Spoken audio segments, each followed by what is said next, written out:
They didn't have air fryers, but they had flavor bombs we've forgotten.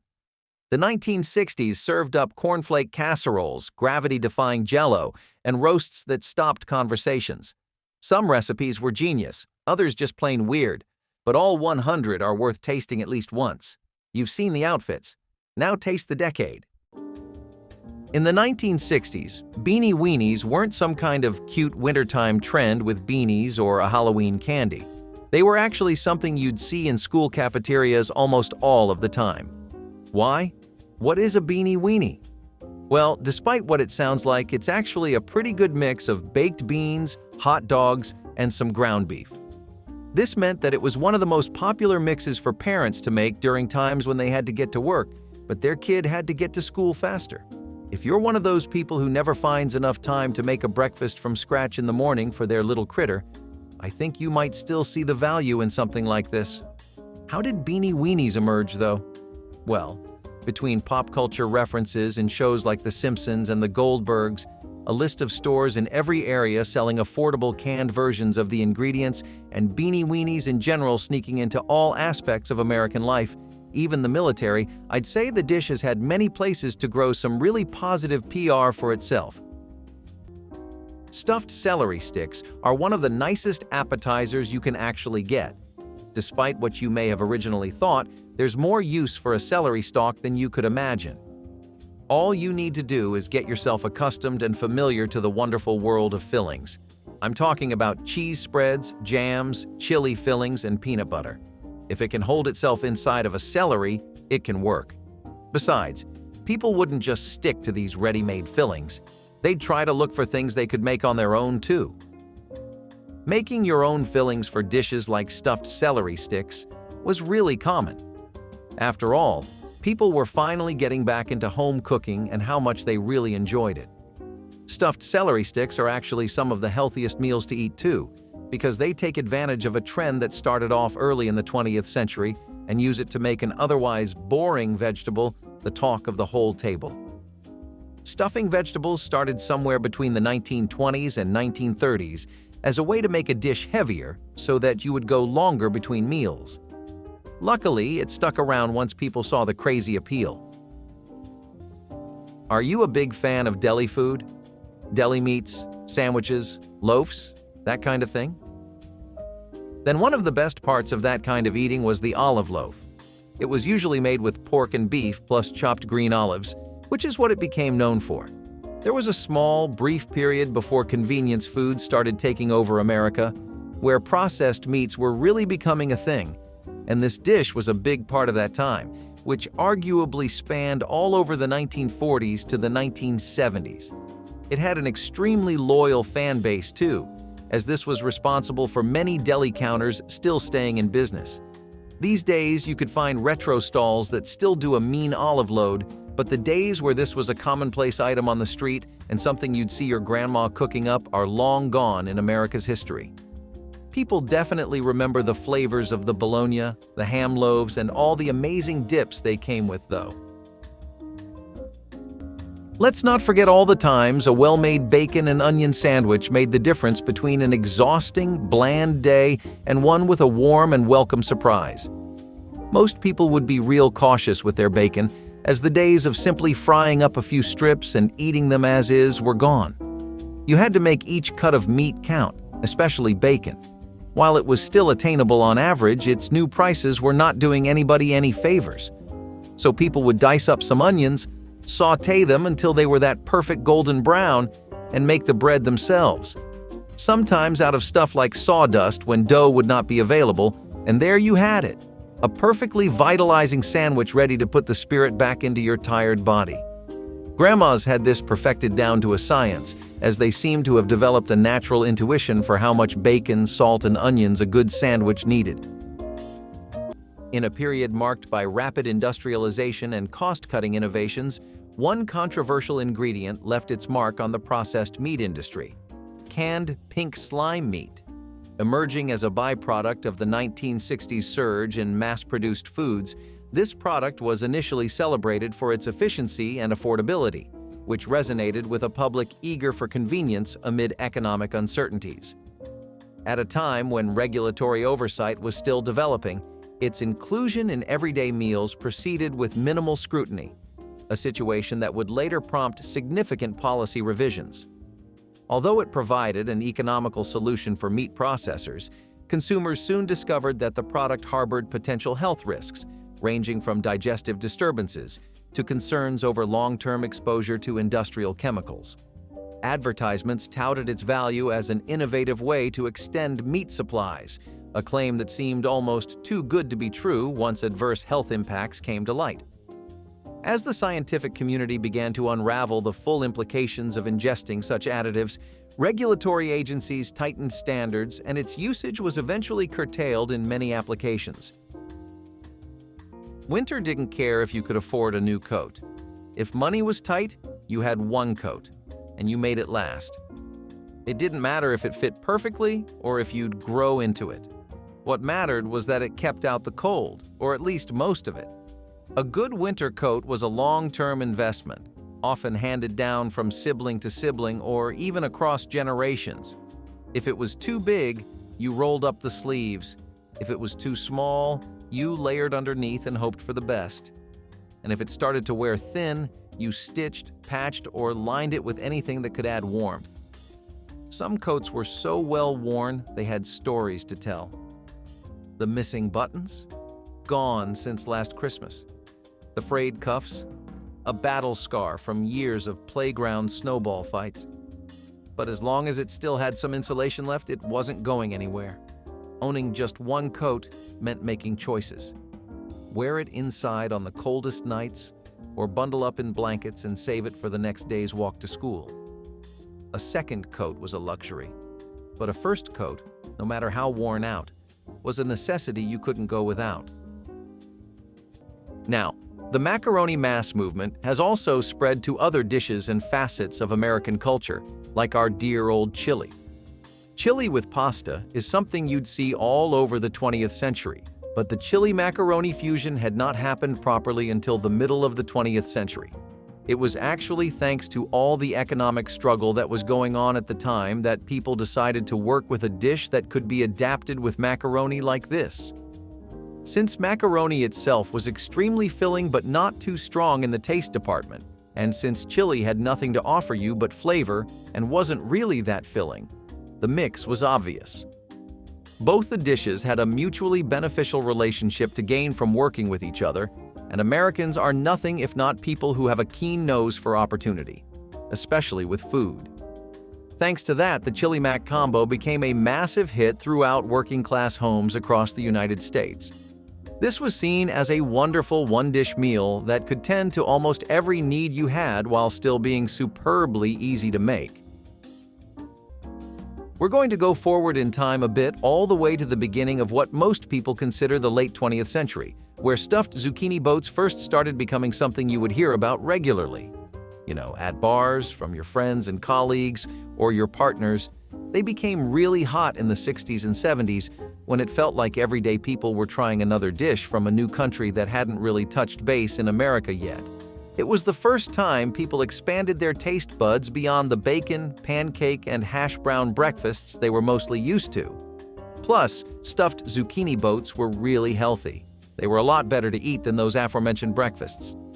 The best part was that you could really change up the fillings, so depending on what you wanted, you could have fully vegetarian zucchini boats or ones with ground beef stuffings.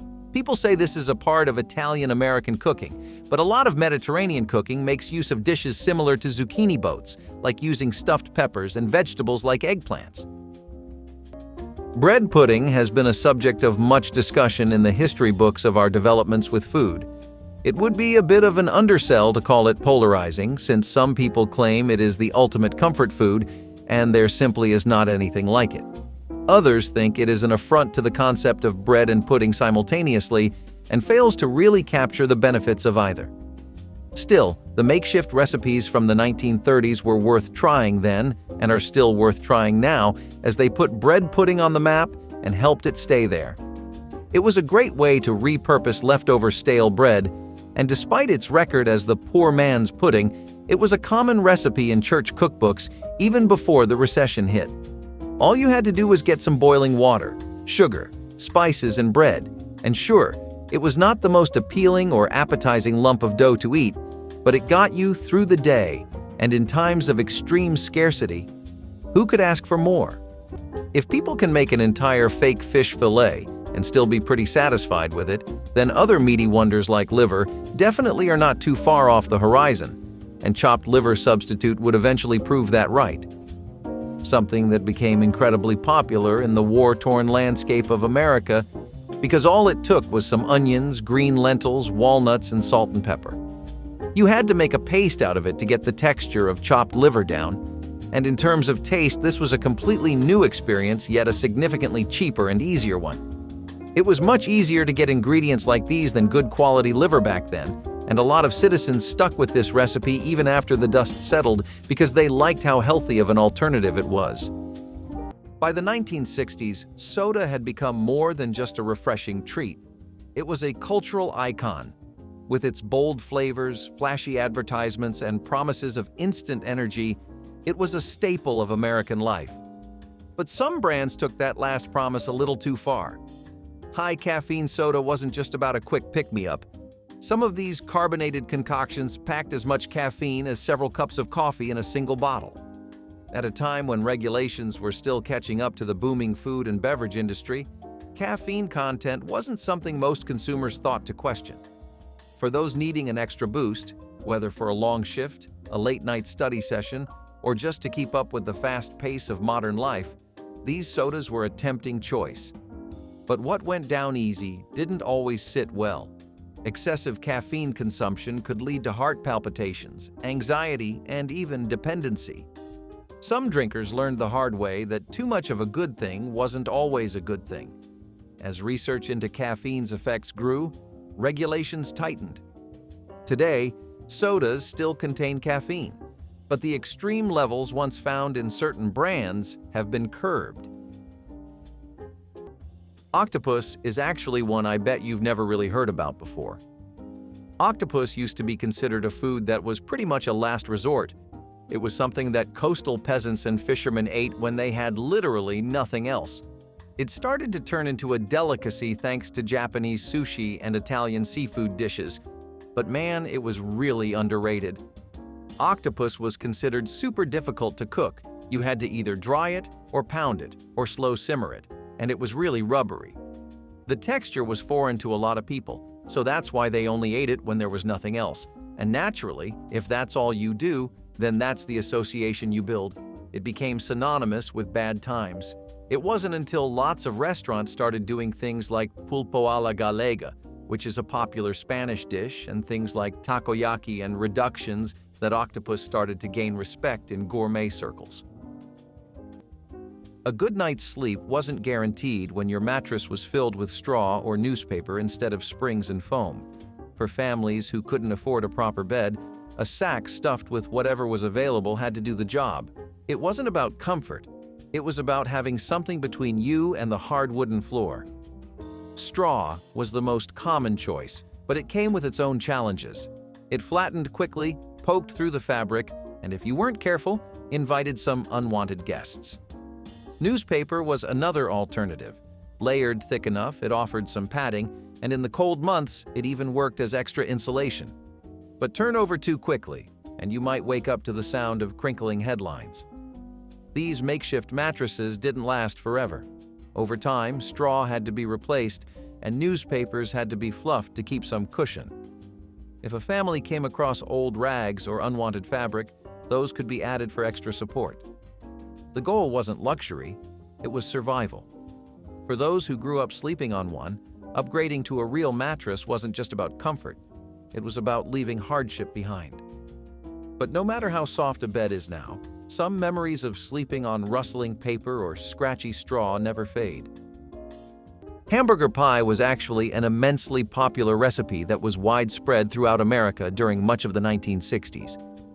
It was a big part of the culture that was enveloping the whole country, which was the idea of making convenient and easy meals that were also light on the budget. The 1960s was a time of casseroles, one-pot meals, and buying canned and pre-packaged food because of how much the workforce had become active after the disastrous first half.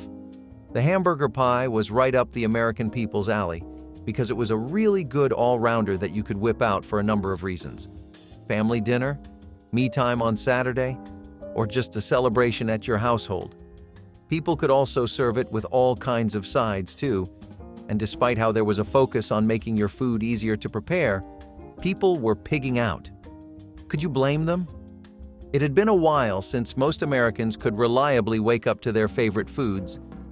This dish offered you the familiarity of a hamburger in the form of a pie, and those sides, such as mashed potatoes or collard greens, really helped to bring the entire picture together. You could even bake this into a casserole, and that's also a part of why it was so common in cookbooks and community recipe collections. We're going to take a bit of a deep dive into a cuisine that we haven't really explored before. I'm talking about caponata, which is a very traditional Sicilian dish that goes all the way back to the 18th century. It's supposed to be a sailor's dish. Can you believe that? It got that reputation attached to it because the birthplace of caponata was Sicily. There's no specific restaurant or name that's credited with making it, but if you ever went there, you'd know just how much the people appreciate this. The first time this became popular in America was when Mediterranean cuisine and Italian immigrants were mixing together and creating all sorts of new dishes, as well as bringing old familiar ones from their homeland. The best part about this dish for a lot of people was that it gave a chance to a vegetable, which otherwise people just aren't too fond of. I mean, eggplants aren't really the most main course-worthy idea you could think of, right? Pair that up with some tomatoes, onions, olives, and capers and cook it in vinegar, sugar, and olive oil. Make a nice little traditional agrodolce sauce, and you'll get this extremely earthy dish with a lot of complex flavors going for it. Despite the prices of white sugar dropping as a whole after the First World War, leading molasses to decline in popularity, they made a strong comeback as the engine fueled a great batch of molasses cookies. People also started abandoning white sugar during the Second World War, and it caused them to look for alternatives for their yearly Christmas baking sessions, and the government was already pushing on molasses for widespread public use pretty hard. Eventually, people saw the value, and the ones that did not have to because it was so much cheaper to get molasses than any other ingredient. That, along with some sorghum syrup, meant that people could still enjoy a fresh batch of hot cookies and warm milk to welcome the winter. It might not seem like much, but maintaining tiny traditions like that meant a lot to people and kept their spirits going as the days got harder and costlier. Speaking of molasses, they also went really great with some slow-baked beans. Molasses have a knack for adding a lot of deep flavor to a dish, and the fact that these were usually left overnight to absorb all of it made for probably the best baked beans people could get in those times. It was especially popular as a summertime meal.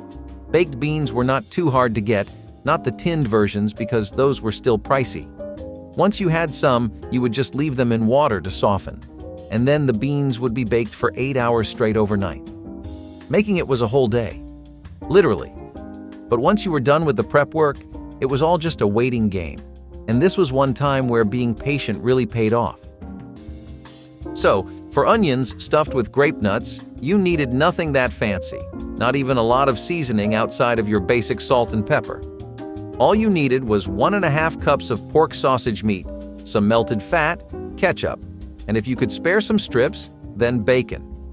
Of course, the key player, grape nuts, would come later when the onions would be chopped and diced mixed with the sausage and the other ingredients.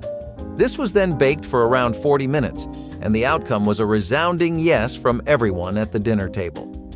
Dishes that were simple but incredibly effective at filling everyone and leaving them with a happy smile were the holy grail of the 40s and 50s. In an era defined by boundless optimism and experimental remedies, a curious tonic emerged: Radithor, or radioactive water. During a time when scientific breakthroughs were celebrated without the benefit of modern safety protocols, this radium-infused elixir was marketed as a miracle drink, promising renewed vitality. Companies boldly touted its rejuvenating properties while food safety oversight was in its infancy, and regulations lagged behind the fervor for innovation. Although endorsements by well-known figures lent it credibility, users eventually discovered that regular consumption led to severe health risks, including bone decay and radiation poisoning. a grim reminder that not every scientific experiment was a step forward. Intriguingly, advertisements depicted Radithor as a fountain of youth in a bottle, a claim that today would undoubtedly trigger public outcry rather than applause. Its popularity stemmed from the era's trust in emerging technologies and a willingness to embrace unconventional treatments during uncertain times.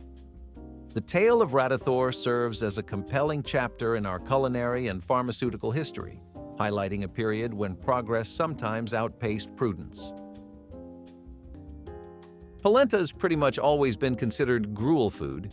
It's made from boiled cornmeal and is something even Italian immigrants and Italian Americans consider to be a low-status dish. It was a recipe that was born out of necessity, but recently, lots of high-end restaurants and chefs have embraced it and appreciated it for how creamy it is and the versatility of the overall recipe. In the 1900s, most people were moving away from polenta because they were just more fond of bread and pasta. They were considered simpler, cleaner, and just overall more nice. Lots of Italians also shared the opinion, so there was really no one in polenta's corner. Until the middle of the 1900s. Sometimes you pull yourself out of your own rut, and that's what polenta did. The middle of the 20th century was a time marked by a lot of things, one of them being tourism, and one of the top countries for it was Italy. So many Italicans were visiting, and polenta, capitalizing on that via lots of high-end chefs reinventing it, serving it with things eel truffle oil and seafood, became a bit of a regional specialty. Warmth wasn't guaranteed in the winter, but if you had a patchwork blanket, you had a fighting chance. Made from scraps of old clothes, flour sacks, and whatever fabric could be salvaged, these quilts were a history of the family, stitched together one piece at a time. Every patch told a story. That plaid square, an old work shirt, the floral piece, a dress from years ago. Some blankets had fabric so worn that the original color had long since faded, but throwing anything away wasn't an option. When the cold months arrived, layering was key. If one blanket wasn't enough, you stacked them. If a tear appeared, you didn't toss it, you sewed it up and kept going. These blankets weren't about matching colors or perfect stitching. They were about survival. And if company came over, nobody cared about threadbare spots or uneven seams. The goal wasn't beauty, it was warmth. Some of these quilts lasted for generations, passed down with patches added along the way. They weren't store-bought, but they were dependable. When money was scarce, wrapping up in something made from love and necessity was often the closest thing to comfort a family could afford. If we go back just a bit before the war and right towards the start and middle of the Depression, you'll find that chipped beef on toast was actually one of the most common things to eat, especially across working class and rural households. There were people who had their own farms and space to grow and raise their own cattle. They would often enjoy the best versions of these. Then the rest of the population would usually be working on much tougher and cheaper cuts of meat from unwanted parts of the animals, like the back or the shoulder. It meant that the quality of the meat was something you had to work around, typically by slow cooking it so you'd get some tenderness. Still, most people really just had bread to work with.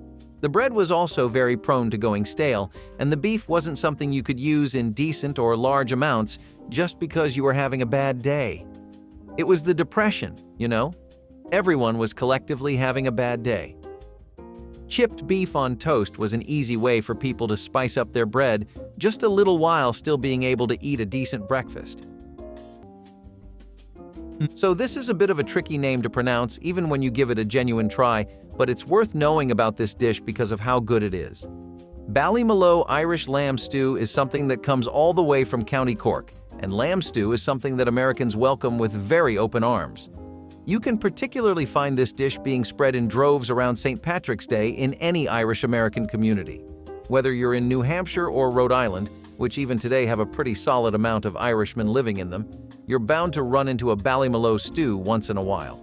Despite how good of a stew it is, with tender carrots, potatoes, and tender strips of lamb, and how simple the preparation is since it relies mostly on the natural flavors present in the ingredients, this dish actually flopped once before.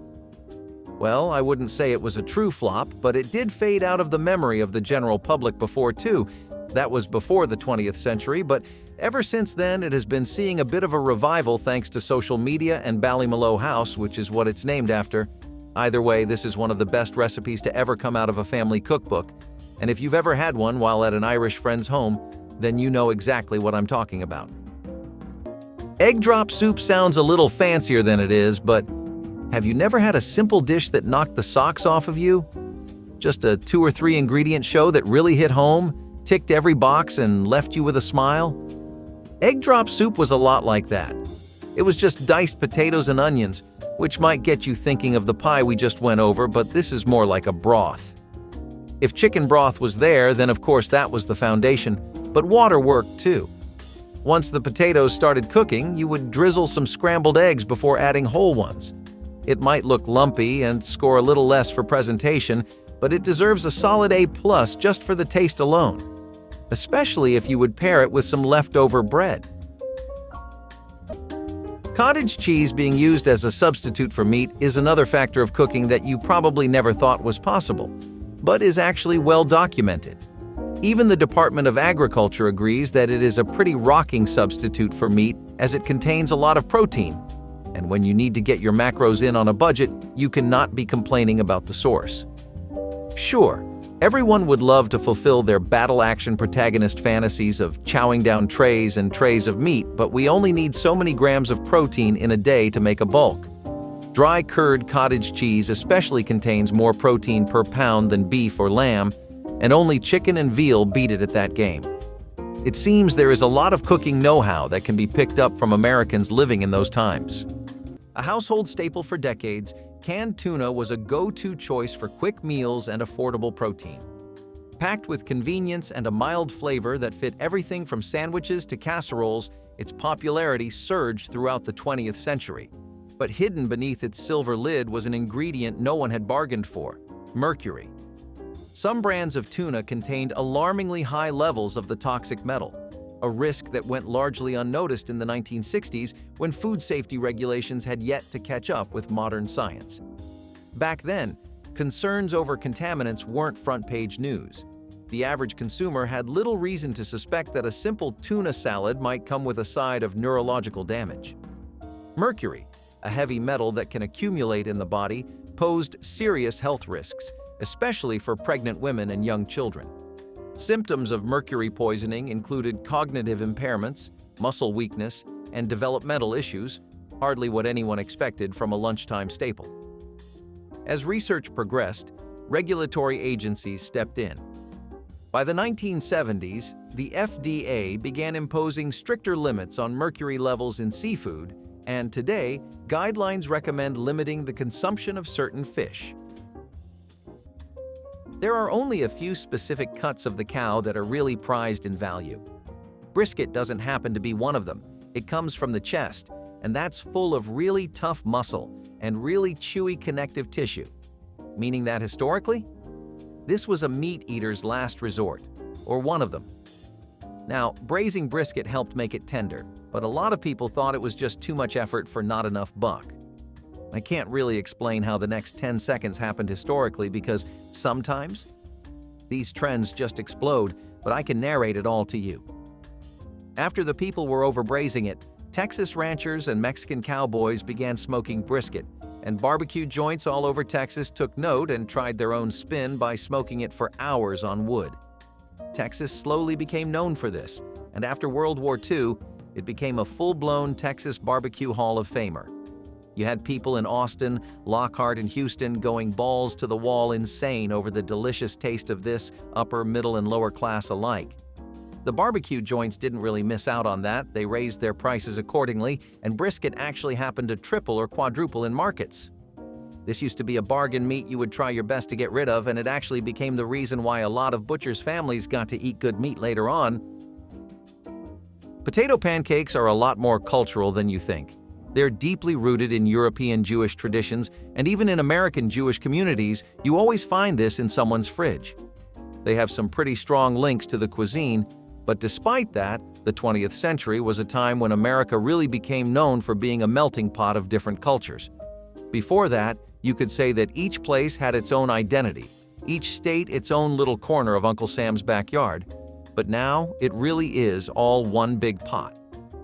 In the United States, they're typically something most people link together with Hanukkah, but they're also a really big comfort food outside of that too.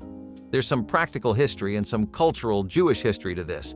So, practically speaking, during the Depression and wartime, people almost exclusively lived off of potatoes. Potato skins, potato soup, potato pancakes. I mean, it was one of the cheapest and easiest ways to get a pancake during then. From there on, it took off so well that most people just kept making them even after the dust settled. It was a pretty endearing exchange of traditions from one community to another. And to be honest, I think I like potato pancakes more than the original. What about you? Would you ever try a starchy variant of a typical American breakfast? Or are you booking it straight to IHOP? Hoppin' John is a dish that has some pretty rich heritage. I'm talking about African, Caribbean, and Native American roots that all boil together in the melting pot known as the South, where it first started becoming really trendy. However, the origins of the dish are actually a bit darker than just a happy coincidence that somehow got into everyone's table. Though the people who were eating it happily wouldn't know, it was first created and brought over by enslaved Africans in the American South. It made use of African rice and pork, and yes, the best part of the dish were the black-eyed peas even in those times. Now, as far as the name Hoppin' John is considered, nobody really ever knew where it first came from, or if there was a John who made this dish and brought it into everyone's lives, but the first time this name was mentioned was in the 1840s in a print. If you were down in the South and African American communities during New Year, then you would especially see a lot of Hoppin' Johns everywhere. The aroma of those peas and the smoked pork wouldn't miss anyone's nose, as the scent carried for miles and miles away. It was eaten specifically on New Year's because it was a common belief that eating Hoppin' Johns would bring good luck to people if they ate it to start the year. If you went into any new year with such a good plate of food, I'd say your luck was already pretty good. So maybe it does work? Potatoes had more use than just what was under all the layers. Once peeled, people would often fry the potato skins as a midday snack. Nothing would ever go to waste in homes back then, as you must have gathered by now. If they can make stuff out of sausage drippings and drain the fat from bacon to reuse, frying up some potato skins does not seem that out of the box at all. These fried skins were the perfect sidekick to potato pancakes, and the fact that the skins had a lot of health benefits made it all the more appealing. Things like this really helped to keep appetites in check, and that meant that the financial situation of the home would be calmer too. Bubble and squeak was something that completely fit the situations most people would find themselves in during the war, because this dish is all about the leftovers. Usually, Sunday dinner's leftovers would be used in a bubble and squeak to make sure nothing went to waste. Plus, people would definitely take that sentiment to heart when it came to holiday dinners where there were enough things left to constitute at least 2 or 3 meals the next day. Usually, this dish is made with potatoes and cabbage and is fried, so it goes properly and amazingly with some potato flotties or other items on the list. Maybe you can take a note from people's books the next time you think you have nothing to eat, but plenty of things still left. By the mid-20th century, the pursuit of guilt-free sweetness was in full swing. Sugar alternatives promised all the flavor with none of the calories, and few artificial sweeteners were as widely embraced as saccharin. First discovered in the late 1800s, it wasn't until the 1960s and 70s that it became a staple in diet sodas, processed foods, and even table sweeteners. With no clear regulations on its long-term effects, it was marketed as the perfect solution for those looking to cut sugar without sacrificing taste. But what seemed like a miracle ingredient soon came under scrutiny. Early animal studies linked saccharin to bladder cancer in lab rats, triggering widespread concern. While the findings weren't immediately confirmed in humans, the idea of a potentially carcinogenic sweetener sitting in coffee cups across the country was enough to prompt action. By the late 1970s, the FDA required warning labels on products containing saccharin, and in some places, bans followed. Further research eventually led to a reversal of some of those restrictions, but the damage to saccharin's reputation was done. Today, it's still used in limited capacities, though consumers have largely moved on to other artificial sweeteners. Pickle roll-ups, on the other hand, were a wonderful party-time snack that became the star of 2 types of gatherings: cocktail parties and potlucks. See, in potlucks, it was really common for people to bring one of everything and just have a lot to eat for the family, but cocktail parties were an entirely different kind of beast. The post-World War II era in America was a strange one. It saw lots of cultural shifts and new trends that people couldn't have ever guessed would make some serious headway into the mainstream. Despite that, these parties that were pretty much just wine-tasting parties but with cocktails turned into little competitive nights where people would compare their finger foods and the host would try their damnedest to pick a menu that suits everyone's tastes. By the end of it, no one would really even get drunk. What they would get, though, is pretty tipsy. And you must not be a stranger to the need for snacking that arises when the drinks start hitting. Casual gatherings that were cocktail parties also saw a lot of use for pickle roll-ups, and as far as snacks went, this was a pretty good option for hosts who couldn't spend a lot of time doing prep work. The next thing we have on the list is Hoppin' John's soup, which is right out of the classics of soul food in the southern parts of America and all over, really. I say the South because that's where people most commonly associate its origins with. However, the Hoppin' John dish itself was something that was a result of all the Africans that were brought over as a result of the transatlantic slave trade. This dish typically involves black-eyed peas and African rice, but in soup form, it works just as well with mushrooms, basic vegetables like bell peppers, and spices. This is one of the best soups you could find yourself making in the winter, especially if you live in areas where the temperature really drops to bone-chilling levels. It's so hearty and warm that the dish just screams pure comfort in every way and form. It was a really popular appetizer on a lot of restaurant menus, and it was amazing as a lunch too, but this is a textbook example of an old head recipe. You wouldn't remember it, and your parents probably don't either if they're a little on the young side, but I'm sure anyone's grandparents would remember having this or at least hearing about it in the days when it was still one of the trendiest soups around. Comfort food in the 1940s could not be discussed without somebody bringing up American slumgullion. This was really hot in the Midwest and the South, mostly by its other name of goulash. The dish has been in recipes and cookbooks since at least 1913, and it would include ground beef simmered in a tomato sauce. It was a dish for nights that you really wanted to make matter, and it was also a great way to keep the nutrition and protein intake up. Think of it as like a kind of casserole, and if you have heard of it before, you should know the 1930s versions were a bit different. These ones involved no pasta or macaroni or cheese. Those would become staples of the dish much later on, and we have grandparents to thank for that too. Ever thought you would have a cassie with no meat in it? An economy loaf is just that, and we could not have named it better if you put a gun to our head. Using potatoes, peas, flour, eggs, and some basic seasoning, this was a loaf made entirely of alternatives to meat, so for vegans it is a recipe to keep in mind throughout the ages. But in the rationing-ridden times of World War II, it was a godsend to have this quick and easy loaf. It was even popular enough to be in cookbooks like The Modern Hostess, even its special patriotic edition. Roosevelt's presidency really saw some gems, right? By the 1960s, coffee wasn't just a beverage, it was a way of life. Americans were drinking it by the gallon, fueling workdays, social gatherings, and late-night study sessions. But what most people didn't know was that some brands were using unregulated chemicals in coffee to speed up roasting and enhance flavor. Efficiency was the goal, and if a few extra compounds made the process faster, all the better. At least that was the thinking at the time. Roasting coffee is an art, but it's also a time-consuming process. To cut costs and maximize production, some manufacturers turned to chemical accelerants. These additives helped beans roast quicker and gave them a consistent, rich color. The problem? Some of these chemicals weren't exactly meant for human consumption. Without strict oversight, certain compounds made it into the final product, leaving consumers unknowingly sipping on substances that hadn't been tested for long-term safety. As scientific studies advanced, concerns over these chemicals grew. Some were linked to respiratory issues, while others raised red flags for potential toxicity. By the late 20th century, regulators stepped in, banning unsafe additives and enforcing stricter guidelines on coffee production. Hobo stew is a funny one. It gets its name from the lifestyle that people were living in the Great Depression.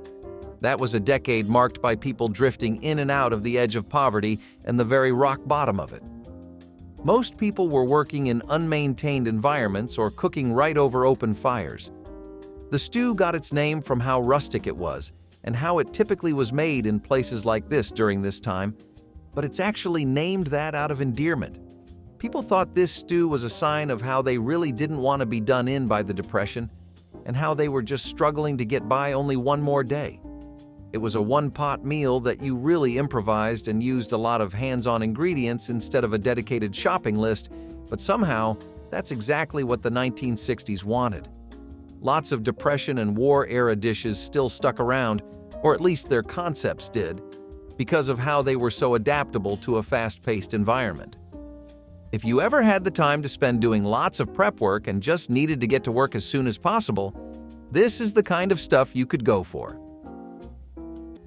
In the mid-20th century, sweetness wasn't just a preference, it was a selling point. Few products embodied this better than sweetened condensed milk with excessive sugar. A staple in many households, this thick, syrupy dairy product was beloved for its versatility, affordability, and long shelf life. It made its way into pies, coffee, and even baby formula.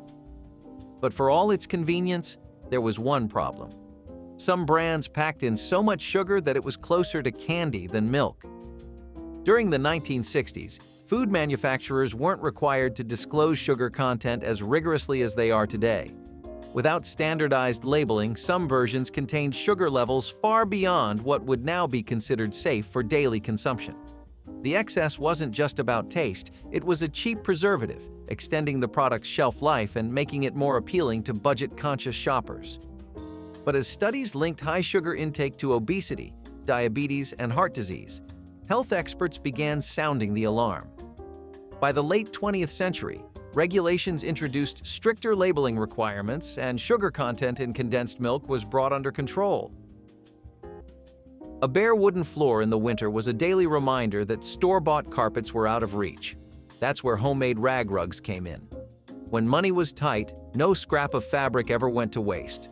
Old dresses, worn-out shirts, and even frayed bed sheets found a second life, braided and stitched together into something that could soften a hard floor. These rugs provided insulation, covered up damaged floorboards, and added a bit of warmth to drafty homes. Making one was no small task either. It required patience, strong hands, and enough fabric strips to weave together something sturdy. If a rug started coming apart, it wasn't tossed. It was patched, stitched, and reinforced for another year of service. For families who couldn't afford proper carpets, a homemade rag rug was better than nothing. But you could always tell how tough times were by how mismatched the fabric looked. If you had a rug that featured everything from plaid shirts to floral curtains, it wasn't a design choice, it was survival. And if guests asked about the pattern, well, you could always say it was one of a kind. Because just like the family that made it, no two were ever the same. Mock chicken legs were a result of mock culture, which was pretty much another Depression-era special. The whole idea was to mimic the most popular foods that people used to make with what used to be their everyday staples in the pantries. That stuff wasn't becoming available anytime soon, so people decided to mimic those flavors and textures with what they had. Luckily, some of these stuck to the wall a lot better than others, mock chicken legs being one of them. They were kind of popular throughout the 1960s, not too much, but not so little that you could completely write them off. They were affordable, and hey, the vegans loved it. Besides that, people thought they could probably do with a little less meat in their diet anyway. Just look at this list. How many meat-heavy options could you spot? I mean, neither you nor I are doctors, but I think you'd agree with me that maybe we have a track record of overdoing it? This country is full of meatheads after all, and they caused a ruckus back then over this too. People were complaining about it being fake meat and having all kinds of nasty additives that would give you stage 3 colon cancer or something. It was really just textured vegetable protein though, and these were substitutes for meat that were specifically designed to appeal to a vegetarian crowd. Plus, they were stupidly cheap. It helped when you couldn't afford regular meat, even if you were a vegan. Offal had almost a one-to-one copy of bone marrow's experience. It was offal that was considered peasant food since way before any of our recent centuries, like this thing goes as far back as sardines do. Organ meats have never really been popular in any part of America, historically speaking, not until recently. But how did we get here? Well, a lot of chefs had a hand in helping people be more open to the benefits of nose-to-tail eating. If you aren't familiar with the term, it just means to not waste any part of the animal, from the nose right down to the tail. They wouldn't just serve it up in a gamey, metallic-tasting stew, though. They'd give proper recipes with sides and dips accompanying the offal dish, bringing out the best in. Plus, besides just high-end restaurants and an appreciation for different kinds of food growing among the American people, it kind of got popular with the foodies. Lots of high-end restaurants started using liver mousses, braised hearts, or roasted bone marrow in their dishes. It's a whole thing.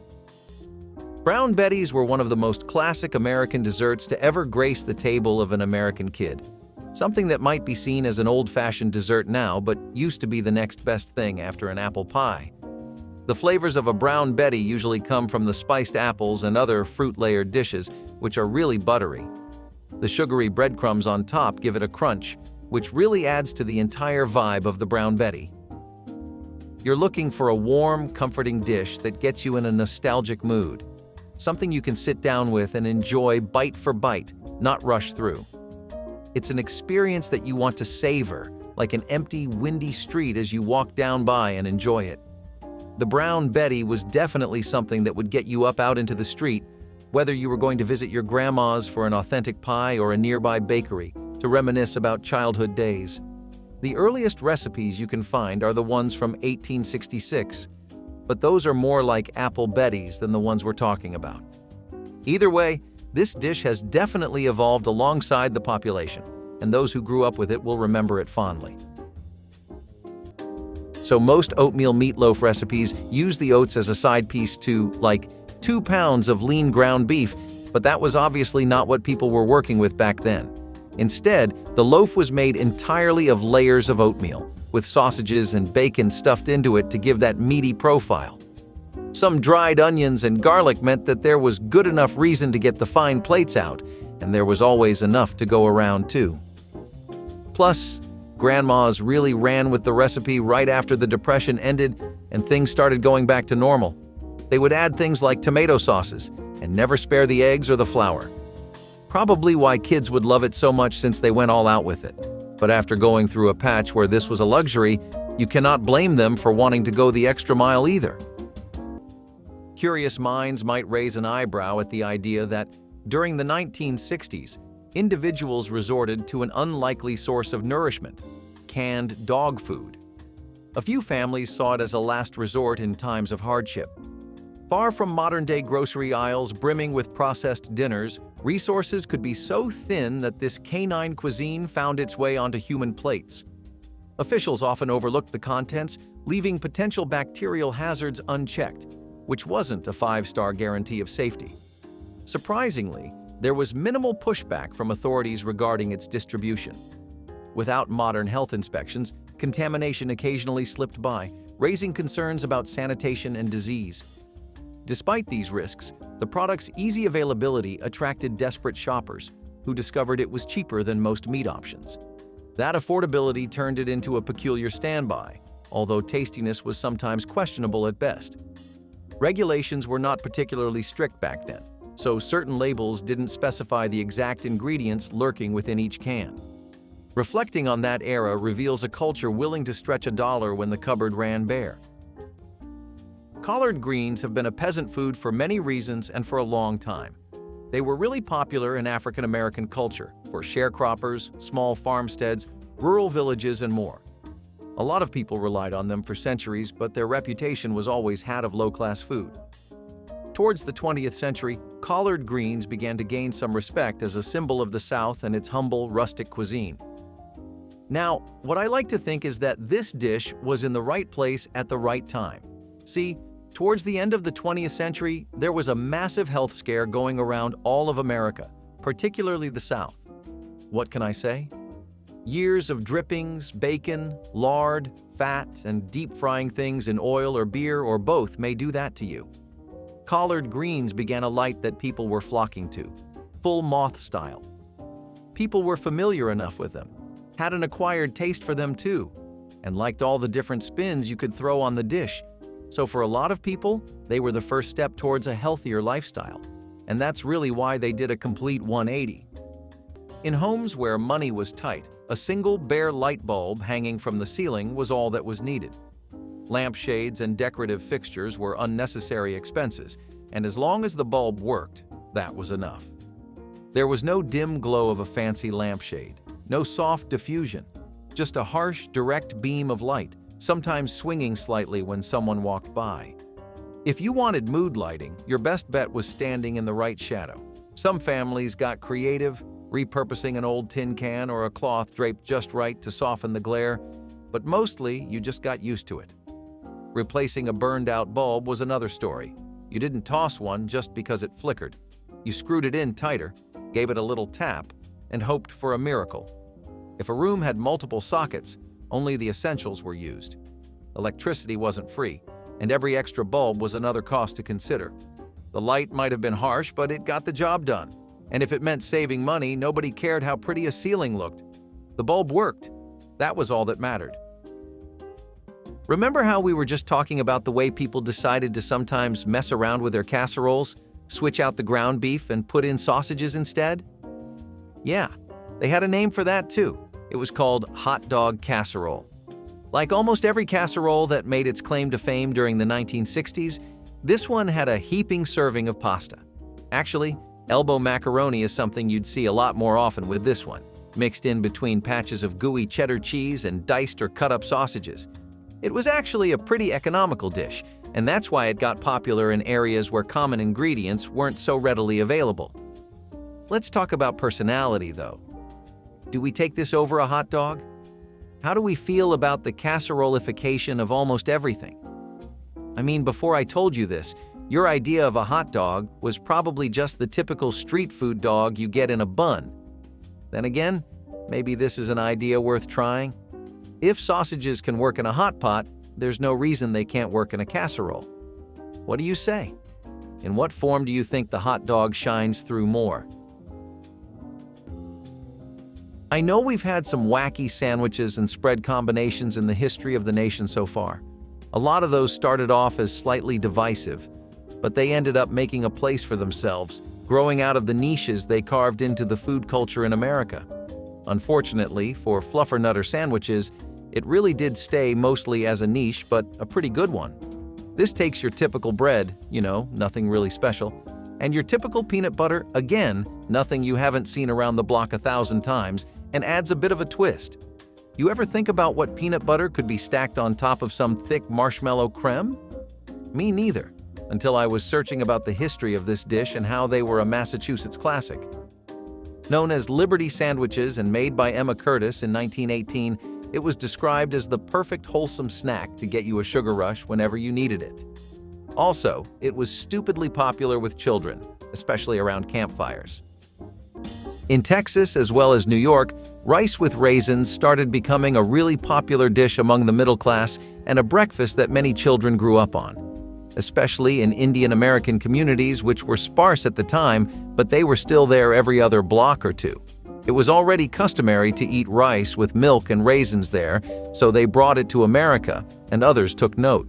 They were not the only ones to introduce it, though, since Chinese Americans also had their own take on the recipe that led to a more custard-like variant. When people could not afford to even eat rice pudding, they would make their rice and eat it with different kinds of nuts and raisins. The idea spread like wildfire in states like Alabama and Arkansas and the Midwest overall. In Michigan, it was a pretty common choice to use brown sugar and cinnamon whenever available. People that grew up during World War II will know that mixing sawdust with bread to fortify it so that your supply would last twice as long is not quite the urban myth it is made out to be today, but rather a sad fact of a dark time that people would prefer to leave in the past. This was something born purely out of necessity and a lack of basic necessities like flour. Since it was becoming so scarce across America, People's supplies of bread were running out fast and often. Bread was the only thing families had to eat too. With even that comfort gone, people took to mixing sawdust, which you could even taste in the bread. In some cases, it made the bread go bad faster, such as people when used too much of it. But in most other appliances of this technique, it worked as a filler when nothing else could be used as one. This would also set up a trend of consuming fiber in the 70s, even though most companies used cellulose fiber that was made from sawdust. So it actually does have quite a history in America. Olestra was born out of the 1960s drive to reinvent everyday food. This fat substitute promised guilt-free indulgence without the extra calories. Its introduction coincided with a time when scientific optimism often outpaced regulatory oversight. As the industry celebrated a marvel of chemical engineering, food safety protocols were only just beginning to catch up, leaving a gap that allowed unanticipated health concerns to emerge. Consumers embraced Olestra for its novelty and promise of a lighter future, even as emerging reports hinted at severe gastrointestinal distress. Laboratory findings eventually revealed that, while free of traditional fat calories, this compound could disrupt the absorption of essential vitamins and cause digestive discomfort.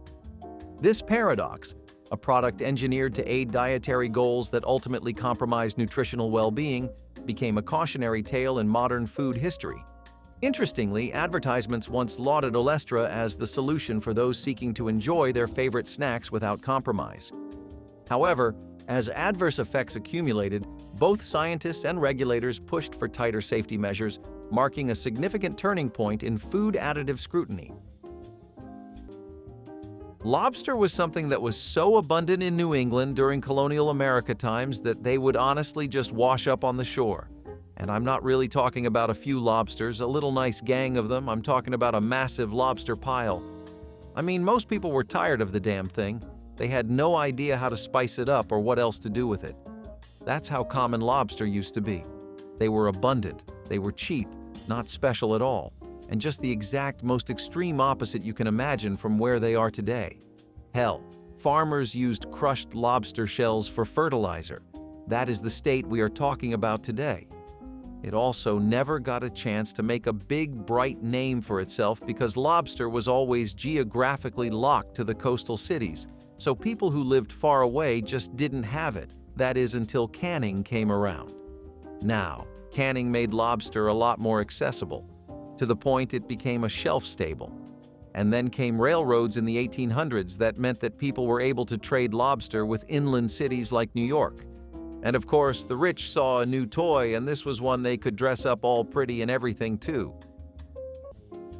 American-type goulash became a comfort food that was known for so many things that made your life easy.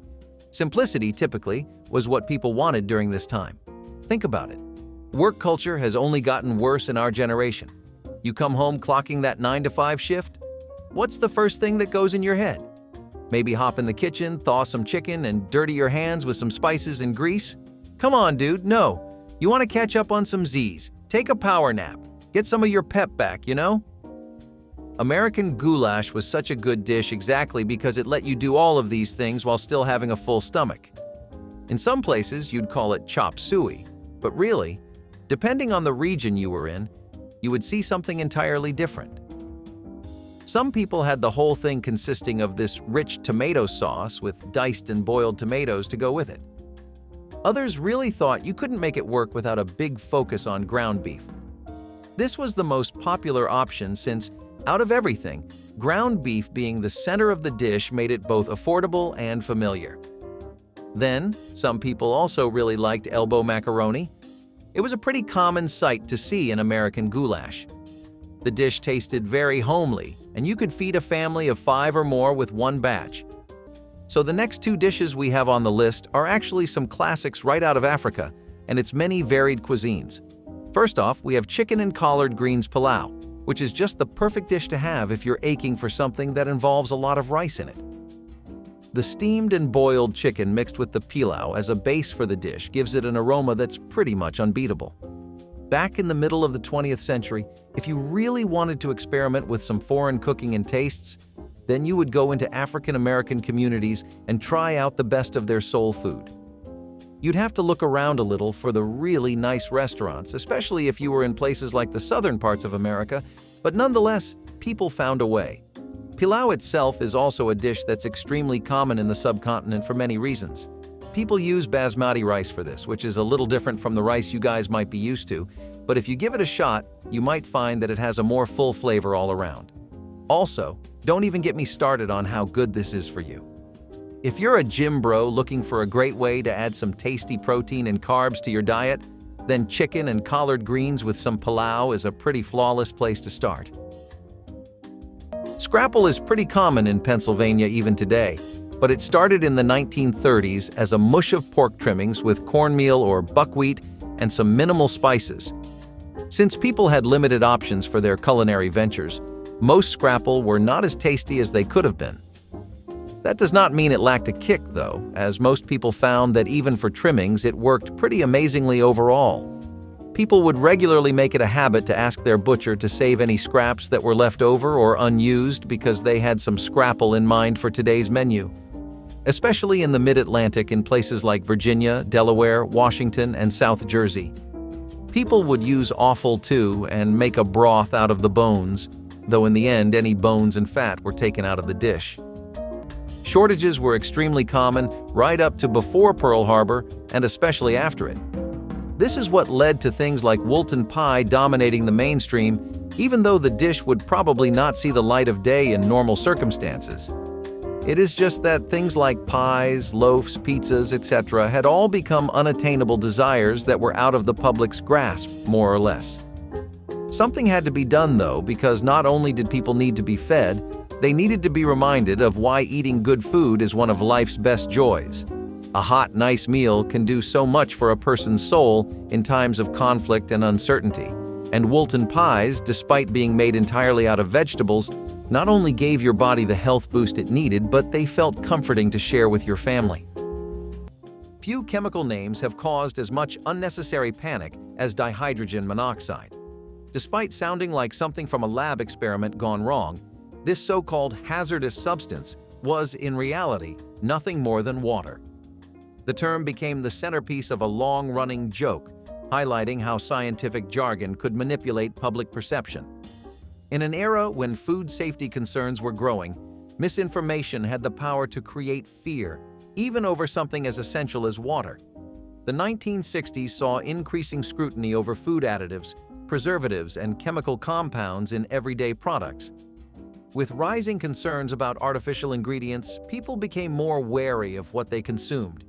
The dihydrogen monoxide hoax played into that anxiety, proving how a lack of understanding could turn a necessity into a perceived threat. The irony? Every person alarmed by its presence had already been consuming it their entire lives. Though water itself is harmless in moderation, it's technically possible to overdose on it, a rare but real condition called water intoxication, where excessive consumption disrupts the body's sodium levels. Duck fat might be an odd one to you because what would people need to be doing with that, right? But, well, before refrigeration, different kinds of fats made up a big part of people's preservation methods. This was true in America up until the 1900s, when industrialization basically meant that there were just better ways of preserving things like canning, even if refrigeration hadn't come around yet. When it did, people just thought to do away with it entirely, since it became redundant. In the 2000s, though, there was a bit of a resurgence of interest in a lot of America's food circles, thanks to chefs like Thomas Keller. High restaurants and farm-to-table places that had become local names were rendering duck fat on their own as a part of their marketing, too. It added to the air of exclusiveness, and duck fat was something that people were also beginning to argue was better than either butter or lard. Something about it having more monounsaturated fats. Either way, if you know the science about it, please do share in the comments. But that's pretty much how duck fat started to turn itself around and become a popular cooking fat once again, and I got to say, that's pretty humble. It stuck to its roots the whole time. Speaking of Southern cuisine creeping into other corners of the country, pimento cheese sandwiches are the quintessential Southie dish to talk about. As far as sandwiches go, they've pretty much nailed the formula. You have a taste you won't really forget thanks to the wonderful usage of pimento cheese, which is really just cheddar cheese mixed with small red peppers known as pimentos.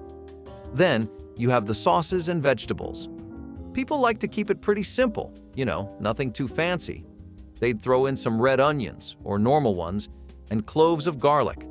Some cayenne pepper and jalapenos would make it even spicier, but some people really preferred their cheese sandwiches that way. I know that at least more than a few people really enjoyed doing it this way, up in the South. As far as sauces went, most people stuck to Worcestershire sauce for how it would really add some depth to the dish. The pimento cheese sandwich was one of the best things to come out of the South because it was such an affordable and delicious meal to make. Pimento cheese wasn't really the hardest thing to get. If you lived near any kind of grocery store, then there was a pretty good chance they had it. Most people in the South also either grew their own peppers or had dedicated shops and spots for where they'd go. Everyone had their own favorites when it came to where they'd like to get their vegetables, so depending on the harvest, you'd also get some pretty different tastes. We have had a pretty concerning lack of pies on the list so far, right? Let's fix that by going down memory lane where we can find potato and onion pies, a delicacy that took America by storm, especially in the Midwest. Dried potatoes, sliced onions sprinkled with salt, pepper, and garlic, and you had a pretty killer pie. If by some luck the average household back then had some cheese to spare as well, then some serious fine dining would take place. Parmesan cheese was something Grandma incorporated much later when it became readily available again, but the authentic gritty potato and onion pie of the early 30s was an experience in and of itself. Some dishes just exude an air of comfort and homeliness, like being back in your childhood neighborhood at 7 a.m. on a really sunny day. This was definitely one of those. Mock cuisine in general really saw its heyday during the harsh times of rationing, especially with all the things that were famously eaten before times got so bad, like brain. People wanted more of their favorites, even if they had to compromise in some way, and things like mock brains would become really popular as a result. Known for being quite heavy on the seasoning and being laced with fat, they incorporated basic spices like hickory smoke, paprika, and garlic. People would typically have it with a tomato sauce if they could spare the ingredients, and it definitely scratched that itch that lots of US meat lovers were having around the nation. Few scents are as instantly recognizable as the rich, buttery aroma of freshly popped popcorn. But in the mid-20th century, that unmistakable smell often came from a chemical rather than dairy. Artificial butter flavoring, or diacetyl, became a common ingredient in microwave popcorn, margarine, and other processed foods, offering an affordable way to mimic the real thing. At a time when convenience foods were on the rise, manufacturers saw it as a perfect shortcut, one that delivered full-flavored appeal without the cost of actual butter. But while diacetyl made foods taste richer, it also carried risks that wouldn't come to light for decades. In industrial settings, workers exposed to airborne diacetyl began developing severe respiratory illnesses, including a rare condition later dubbed popcorn lung. The name might sound cartoonish, but the effects were anything but. Prolonged exposure could cause irreversible lung damage, leading to chronic coughing and shortness of breath. Regulatory agencies eventually intervened, restricting its use in certain food production environments and mandating safer handling practices. While diacetyl is still found in some products today, many companies have removed or replaced it. Sourdough actually has been through the ringer a few times. So it started out being the preferred bread, but it went through a decline over the 1900s thanks to industrialized bread and commercial yeast taking over. Fast-acting yeast was so accessible, and it meant that not only was bread making a lot easier and a lot quicker thanks to this, but that wasn't all. One of the biggest benefits of industrialized bread making was that they got the formula on lock. With sourdough, you had like 7 loaves out of 10 on a good day that would be sellable.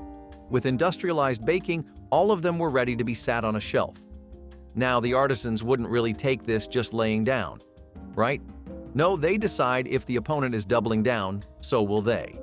They brought back artisan baking in the 1980s and 1990s with a really creative spin that was focusing on how artisan bread is rustic, personalized, authentic, and how you can get a bread experience you will never find on the shelves of any store in America. San Francisco was one of the hubs for this boom. They had a place called Boudin there that became famous for bringing back San Francisco-style sourdough. They successfully rebranded it as this artistic bread that's for real lovers, and that drew a lot of people back in, rich and otherwise. For many households, turning on a faucet wasn't an option. If you needed water from a well, you had to pump it yourself. It took effort, patience, and sometimes a little luck, because if the pump wasn't primed, you weren't getting much more than a squeak and a few drops. These hand pumps weren't just for drinking water. They filled wash basins for scrubbing clothes, buckets for cooking, and tin tubs for bathing.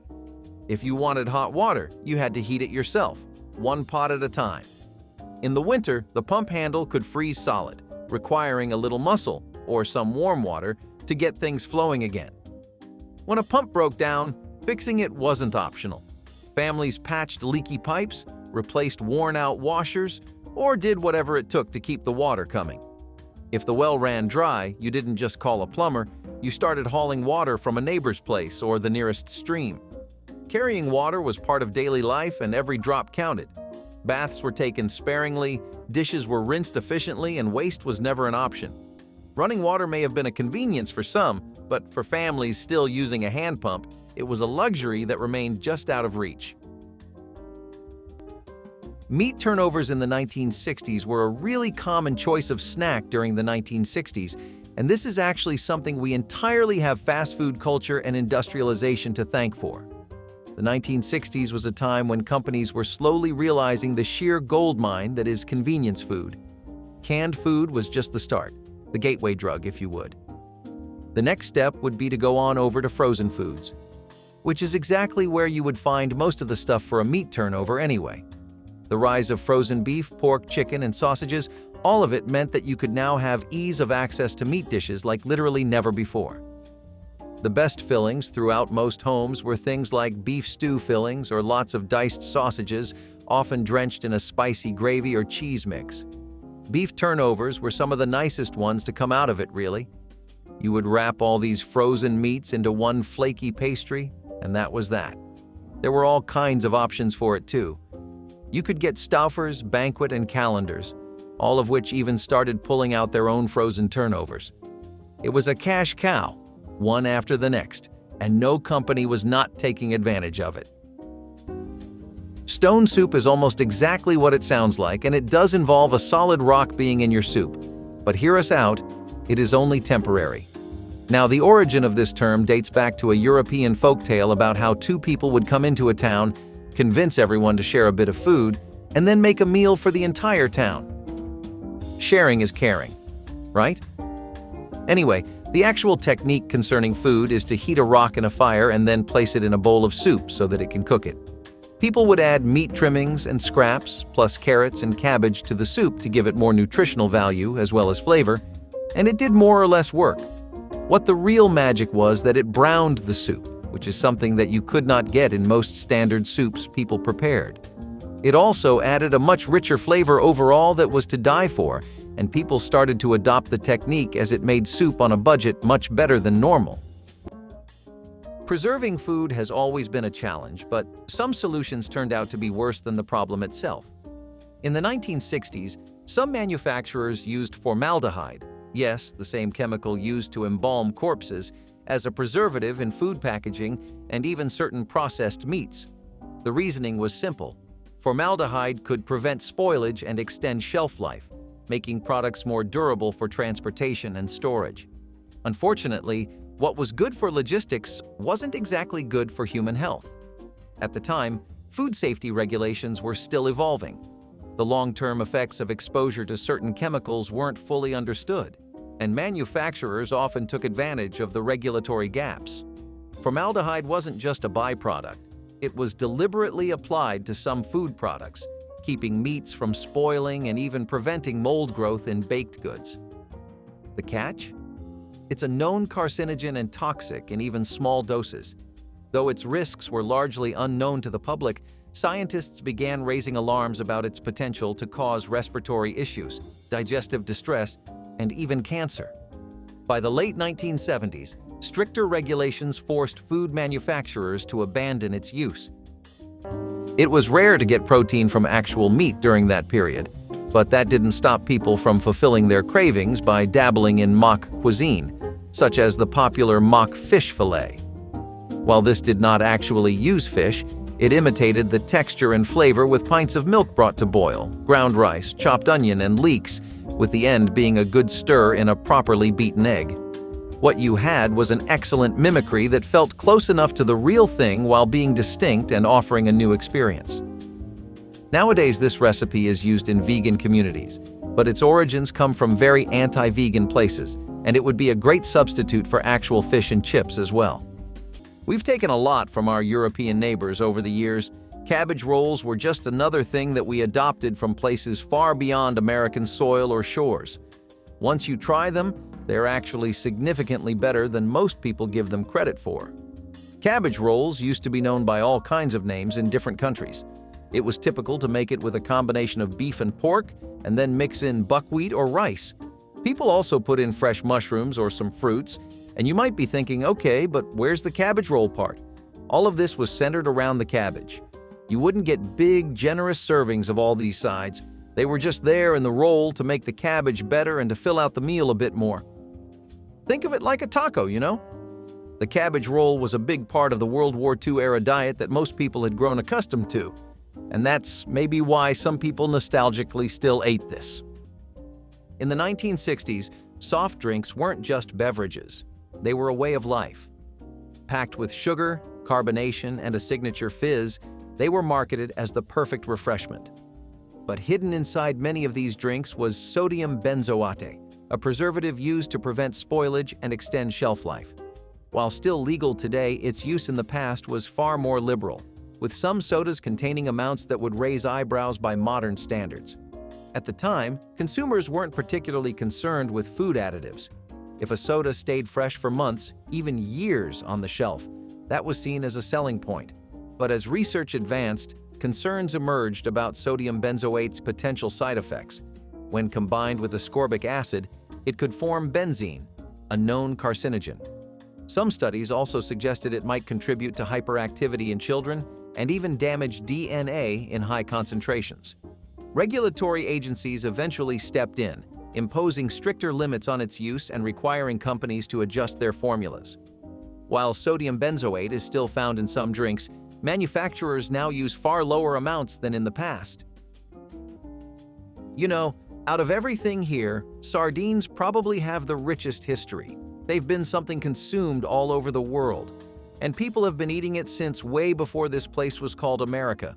Sardines have been a food that people have always associated with just a bad day. You don't have anything to eat? You get sardines. You can't spend money on something good? You get sardines. Do you need to stretch the budget over a month or a tough week? Sardines. You get the point. Anyway, it takes a lot for a fish like that to turn its luck around, but this little soldier has done exactly that. While in ancient times it was just a cheap protein source, in the 19th and 20th centuries, sardines began to take off. You know, trade and all really spiked up thanks to all those nifty machines people started making. Eventually, we made our way to mass-produced canning, and that meant sardines are now just as available as your local gluten-free cereal. Being cheap as ever, that meant they were now a reliable option for a much bigger crowd. See, up until now, the most common consumers of sardines were just local fishing communities, hamlets, and villages. It wasn't until it got to the big cities that people started finding out you can do a lot more with sardines than just grilling or salting them, and from there on, it started to become a common ingredient in salads, rice-based meals, and other healthy food because of how nutritious it is. Talk about reinventing yourself. A good pair of shoes was a luxury many families simply couldn't afford. When soles wore thin and holes started forming, there was no running to the store for a replacement. Instead, resourceful parents turned to the most affordable insole money couldn't buy: cardboard.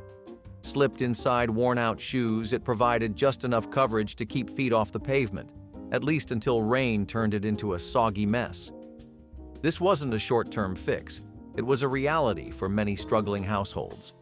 When shoes were passed down from one sibling to the next, they weren't always in the best shape. Cardboard became a quick, makeshift patch, extending the life of footwear that had already seen better days. If the cardboard wore through, you didn't throw out the shoe. You just added another layer. For children, wearing patched-up shoes was a constant reminder of hard times. Shoestrings were replaced with twine, soles were reinforced with whatever was handy, and walking carefully to keep the cardboard in place became second nature. It may not have been comfortable, but it was practical. And for those who lived through it, there was no mistaking the sound of cardboard shifting inside a shoe, one step at a time. So, I talked a lot about how potlucks were basically this little nice family thing where people would get their picnic on and bring all kinds of dishes to the whole thing. It was a nice little event, you know? One of the traditions that came out of that was the potluck mystery dish.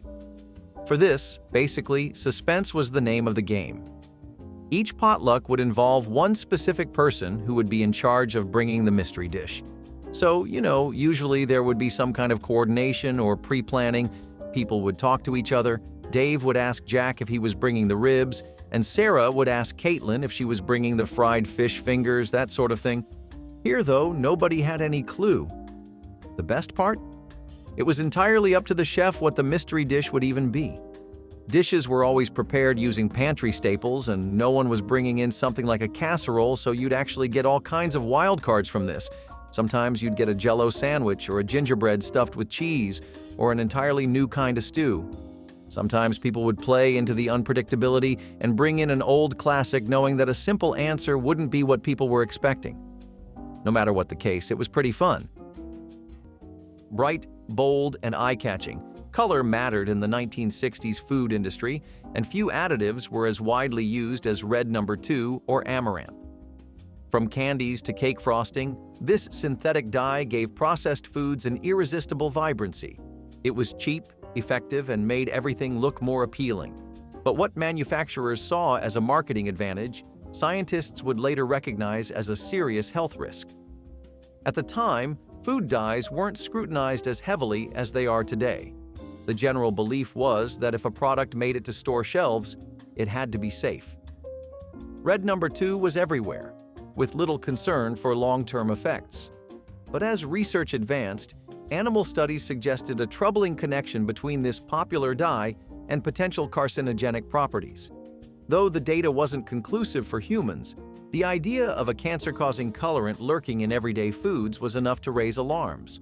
Public pressure mounted, and by the 1970s, the FDA banned Red No. 2 in the US, following similar actions in Europe. While other artificial dyes remained in use, this case marked a turning point in food safety regulations. Speaking of casseroles, you might actually be surprised by all the different kinds you may find during this era. See, thanks to the Depression, people had really opened their ideas of what a casserole could be far more than ever before. As a result, you had things like macaroni and tomato casserole popping up, and this was a pretty good dish for several reasons too. Firstly, macaroni wasn't expensive at all, and neither was ground beef. It was a really convenient family recipe that you could hold for Sunday dinner or even play around with to switch things up. Maybe you used sausages instead of ground beef.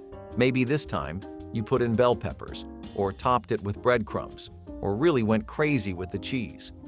All these little things made this one-dish meal a world of fun for home chefs who were still looking for an easy-to-handle dish that let them try out different ideas. People really did like their cheese, though, and they didn't hold back on the ground beef for this. As far as the public reception went, there was definitely a crowd of people who thought they wanted to keep tomatoes and macaronis out of their casseroles and only in their pastas, but for the most part, people loved it. In the 1960s, packaging was more about durability and design than long-term safety, and nowhere was that more evident than in lead-based paint on food containers. Vibrant labels, eye-catching colors, and a sturdy finish made these containers look appealing on store shelves. But hidden beneath the surface was a toxic hazard. Lead-based paint, commonly used in everything from household walls to children's toys, also found its way onto food packaging, a decision that, in hindsight, was as dangerous as it sounds. At the time, lead's risks weren't fully understood by the general public. While scientists had long suspected its dangers, regulations were slow to catch up. The problem was that lead doesn't just stay on the surface. Over time, it can leach into food, especially acidic products like canned tomatoes. Consumers had no way of knowing that their favorite pantry staples might come with a side of neurotoxicity. The health risks were severe. Chronic exposure to lead can cause developmental issues in children, memory problems in adults, and even organ failure in extreme cases. As research mounted, the government stepped in. By the late 1970s, lead-based paints were banned from food-related products. Quinoa is really something we've gotten used to, haven't we? But it didn't always used to be that way. Quinoa was actually a staple crop of the indigenous Andean farmers way back in the day. It's cool the way things end up traveling half the globe before they end up in our bowls and on our plates, huh? But it got to us by the time the Spanish got here, and while they weren't really too fond of quinoa, all the small indigenous farming communities did still keep planting it. Even throughout the 1900s, it was mostly seen as a poor man's crop and wasn't looked upon too favorably. This was its luck for much of the remainder and the next century, until in the 1990s, as research into different kinds of food developed, it became known that quinoa was actually very rich in protein. It also helped that it wasn't a grain, but it could be used like one. A best of both worlds situation, really. Ever since then, vegetarians, healthy food bloggers, and gym bros have unitedly pushed for how much more of this we need in our diets. I think it's taken off, since it's now considered a pretty luxury health product. It's even a lot pricier now. When electricity was too expensive or simply unavailable, families had to find another way to keep the dark at bay, and homemade candles became a necessity. Store-bought candles cost money, and when every penny counted, making your own was the only option.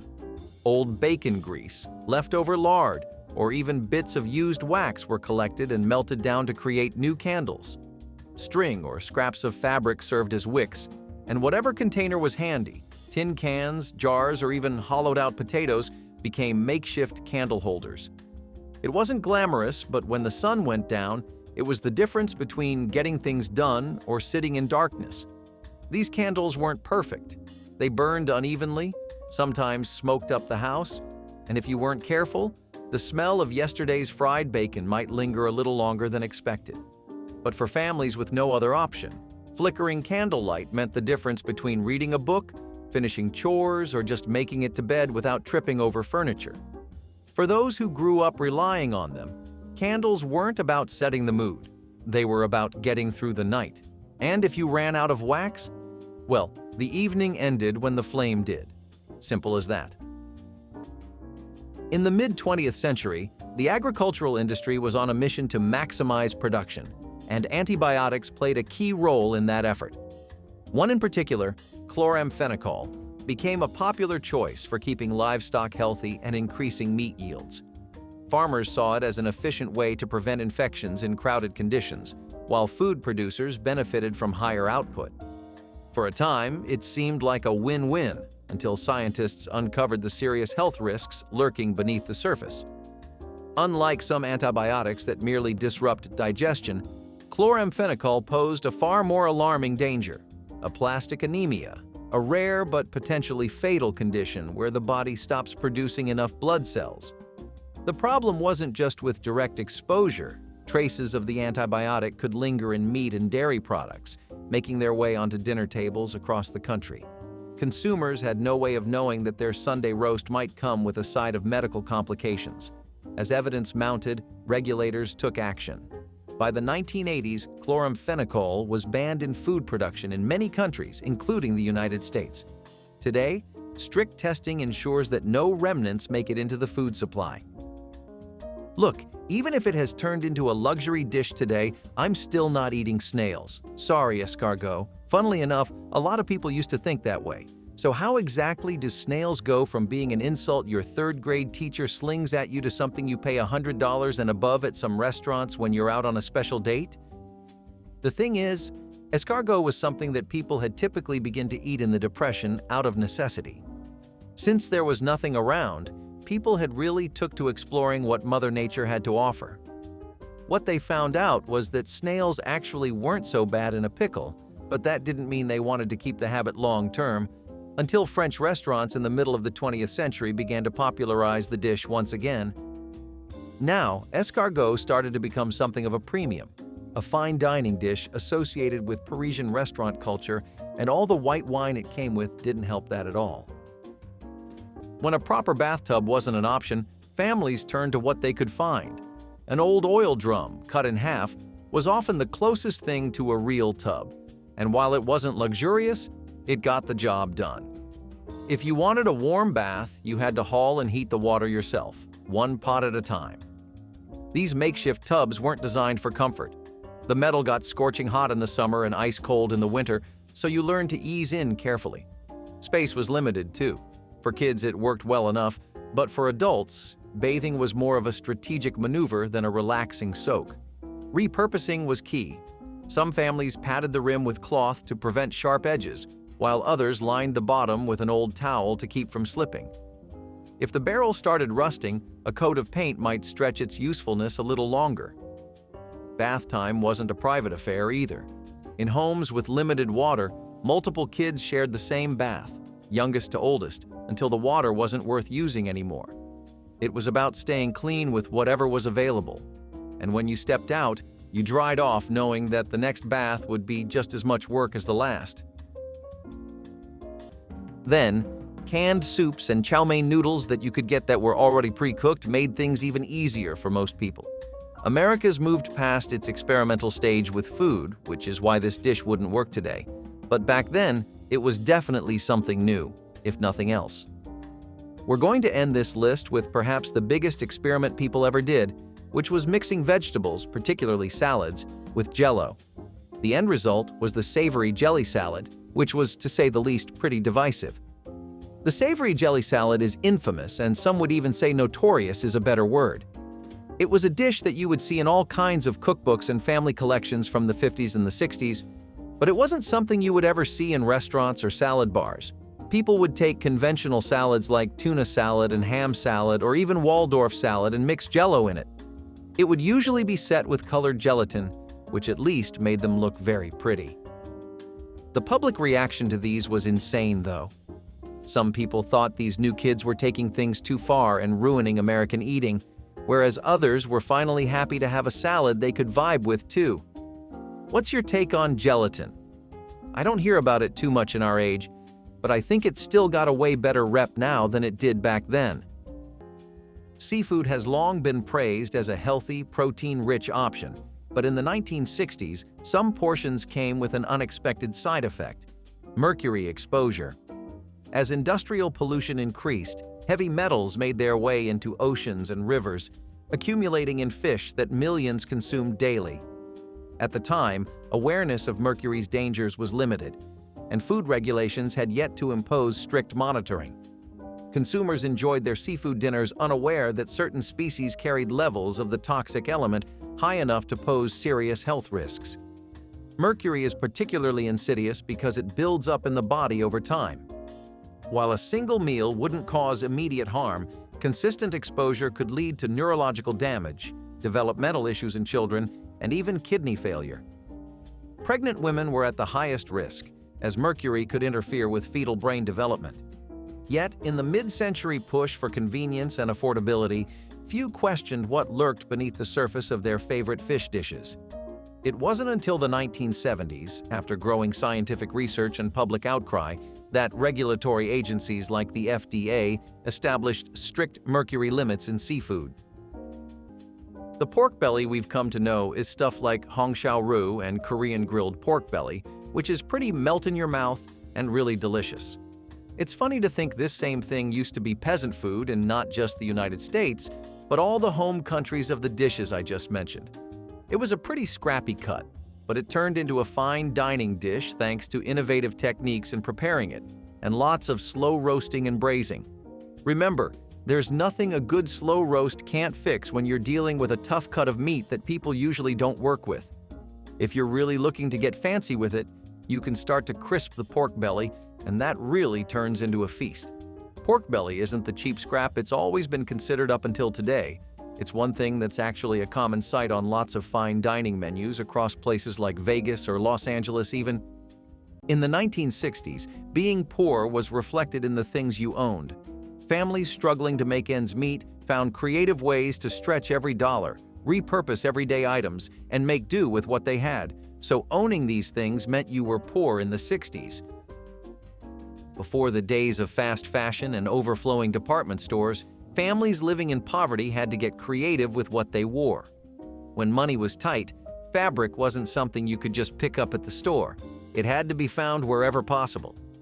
That's where flour sack clothing came in.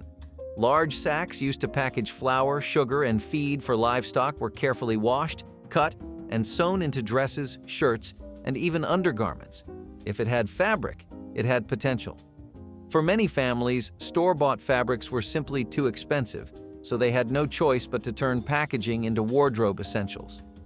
Manufacturers quickly caught on, printing sacks with colorful floral designs, polka dots, and even instructions for making children's clothes. It wasn't exactly high fashion, but at least it made poverty look a little more cheerful. Of course, these clothes had to last, and when they started to wear out, repairs were inevitable. Patching up a dress was just part of daily life. And if a child outgrew their outfit, well, it became a hand-me-down, patched one more time and given another chance at life. Waste wasn't an option, and neither was vanity. Corned beef hash was a real silver lining for most people to look forward to. While corned beef itself came out of Ireland, it got to the US by the 19th century. But by the middle of, the 20th, it was obvious that this Irish invention had made a very American home for itself. Lots of big-name corporations also helped spread the hype around, typically Hormels. They were the most affordable ones to get, and they were also the best quality for a few reasons. That shelf life was really nothing to scoff at, and it was a pretty hefty serving of beef in a very transportable can. Corned beef has such a rich history throughout the 20th century. In the 1960s, it was a fast way to get mashed potatoes, vegetables, and a protein on your plate and chow down. Just 20 to 30 years before that, it was actually one of the biggest things you needed to make sure you had because it was a big part of most people's very frugal daily diet. Of all the risky delicacies in food history, few come with stakes as high as canned puffer fish. Revered for its delicate taste, yet feared for its lethal potential, this fish contains tetrodotoxin, a neurotoxin so potent that a dose smaller than a pinhead can cause paralysis and death. Today, only highly trained chefs are allowed to prepare it, but in the past, access was far less controlled. In unregulated markets, improperly prepared fugu was available in cans, turning a simple meal into a gamble with survival. The appeal of fugu wasn't just about flavor, it was about thrill. For some, eating it was a status symbol, a culinary daredevil act that proved one's bravery. But unlike most food-related risks, this one didn't end with an upset stomach. There's no antidote for tetrodotoxin, meaning a mistake in preparation could be fatal. Yet, regulations in the 1960s weren't nearly as strict as they are today, and canned versions were sold in some markets without the careful oversight now required. As reports of poisoning surfaced, authorities clamped down. Many countries banned unregulated sales, limiting its preparation to certified chefs. For families struggling to make ends meet, clothing wasn't something you shopped for. It was something you inherited, and hand-me-down clothing was a survival strategy. If an older sibling outgrew a coat, it didn't get thrown out, it got passed down, patched up, and worn until the fabric gave out. Pants with worn-out knees, a few stitches or an iron-on patch could stretch their lifespan. Dresses too short, let out the hem or pair them with longer socks and call it a day. If the fabric was still holding together, there was no reason to waste it. And if it wasn't, well, it became rags for cleaning or stuffing for quilts. It wasn't uncommon for kids to wear clothes that had been passed through multiple siblings, sometimes even from neighbors or cousins. By the time a shirt reached its third or fourth owner, it had a history longer than some family heirlooms. Of course, kids weren't always thrilled about it. Wearing your older brother's old sweater was one thing, wearing it with his name still stitched inside was another. But when new clothes weren't an option, pride had to take a back seat. The only thing that mattered was staying warm, covered, and ready to pass it down again. I'm glad potato pancakes and jambalaya are next to each other, because both are some pretty fine examples of how a lot of typical American meals are influenced by the many cultures and communities that exist within the nation. Jambalaya, for instance, is a Creole and Cajun original that comes right from the heart of Louisiana. It's got a fair bit of heritage from other cuisines too, namely Spanish and French ones. Jambalaya was typically introduced to the people by French settlers who had brought on most of their recipes and ways of cooking during the very early colonial time of America, specifically Louisiana. What they didn't foresee is that one-pot culture would end up popping off so well in America, and that's exactly the mold jambalaya fit into as well. Even up in the land of the oui-oui, or as they call it, France, they would typically cook this in one pot. In Louisiana, though, in the rural patches of land surrounding the state where plantations were, it was a typical meal there since a lot of the dish was centered around rice. And that was a staple. In the 1960s, Southern cuisine, especially out of places like Louisiana, had really stretched out to other parts of the country. All of this note-taking from other people's books has a reason, by the way, and I'll get into that later. The smoky aroma of grilled meat has been a staple of backyard cookouts for generations. But in the 1960s, few people realized that along with the rich, charred flavor came an unwanted ingredient: benzopyrene. This carcinogenic compound, produced when fat drips onto an open flame, was an unavoidable byproduct of grilling. At the time, the science behind food safety was still catching up, and the risks of long-term exposure weren't widely understood. People focused on the taste, not the chemistry. Grilled meats were everywhere, from summer barbecues to fast food chains expanding their menus. That irresistible crust created through high-heat cooking was part of the appeal. But scientists later discovered that benzopyrene, a type of polycyclic aromatic hydrocarbon, could bind to DNA and increase the risk of cancer. The more charred the meat, the higher the concentration. Yet in the mid-century dining landscape, warnings about grilling techniques weren't exactly at the forefront of public health discussions. Regulations have since evolved, with agencies like the FDA and WHO advising moderation when it comes to heavily charred foods. While grilling remains a beloved cooking method, the way we approach it has changed. A child's imagination has always been the best toy, but in poor households, it was often the only one. Tin can toys were proof that when store-bought playthings were out of reach, a little creativity went a long way.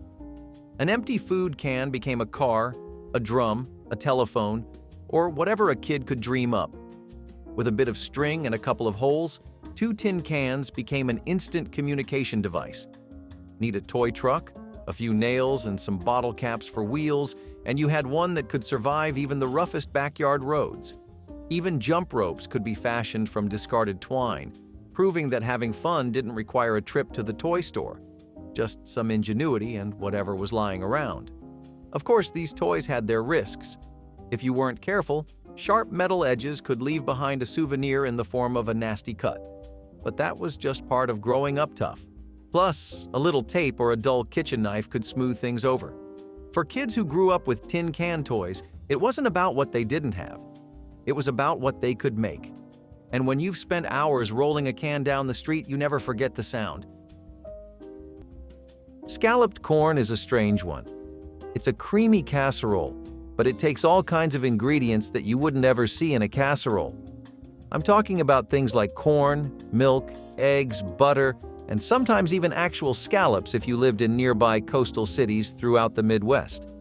In terms of texture, it was honestly less like a casserole and more like a custard or pudding. I mean, the cheese was really the most casserole-esque part of the whole thing. By the way, when people use the word scalloped in reference to old dishes from the 60s or any other era, they mean a baked dish that typically tends to come with some kind of cream sauce. It may also have breadcrumbs, but you get the idea. Corn, I get. Look, the past 3 decades, corn and the American people have had a bond that goes beyond just being best friends.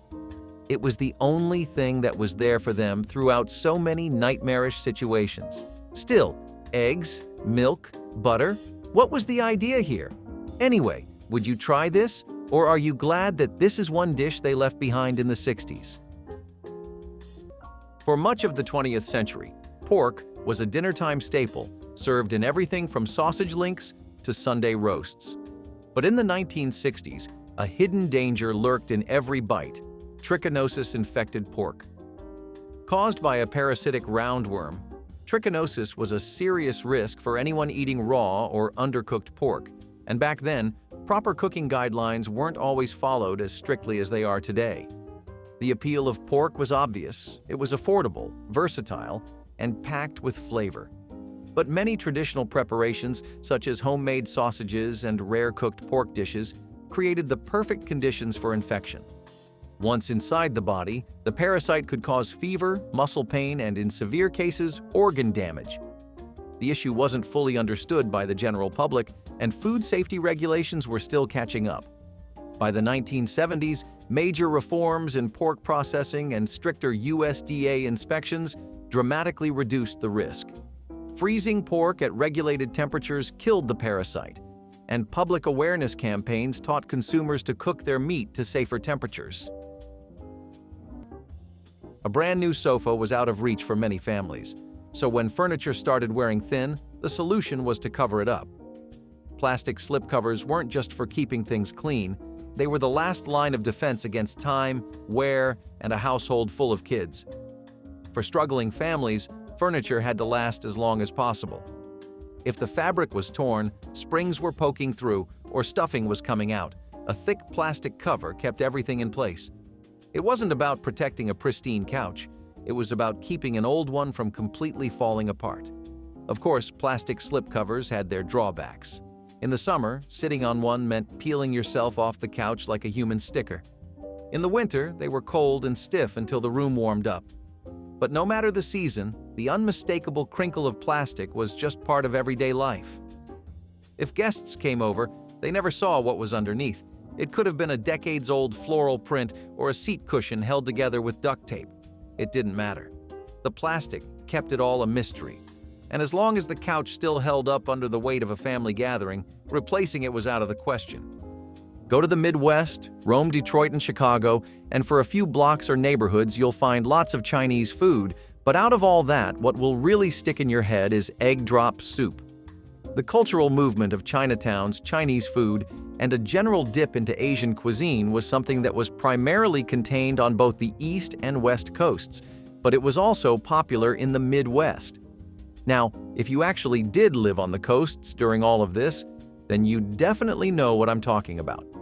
San Francisco, Los Angeles, and Seattle, every major urban hub had a pretty large population of Chinese Americans, and egg drop soup was a pretty key item on the menu.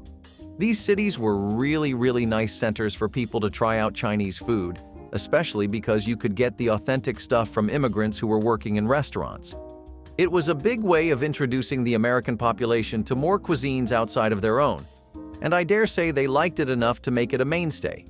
Plus, even if you go to the East Coast or the Northeast in places like New York or Boston, the trend of American food mixing with Chinese techniques and recipes was rising so much that it was hard to believe these were the same people who didn't know a thing beyond chow mein just a few years ago.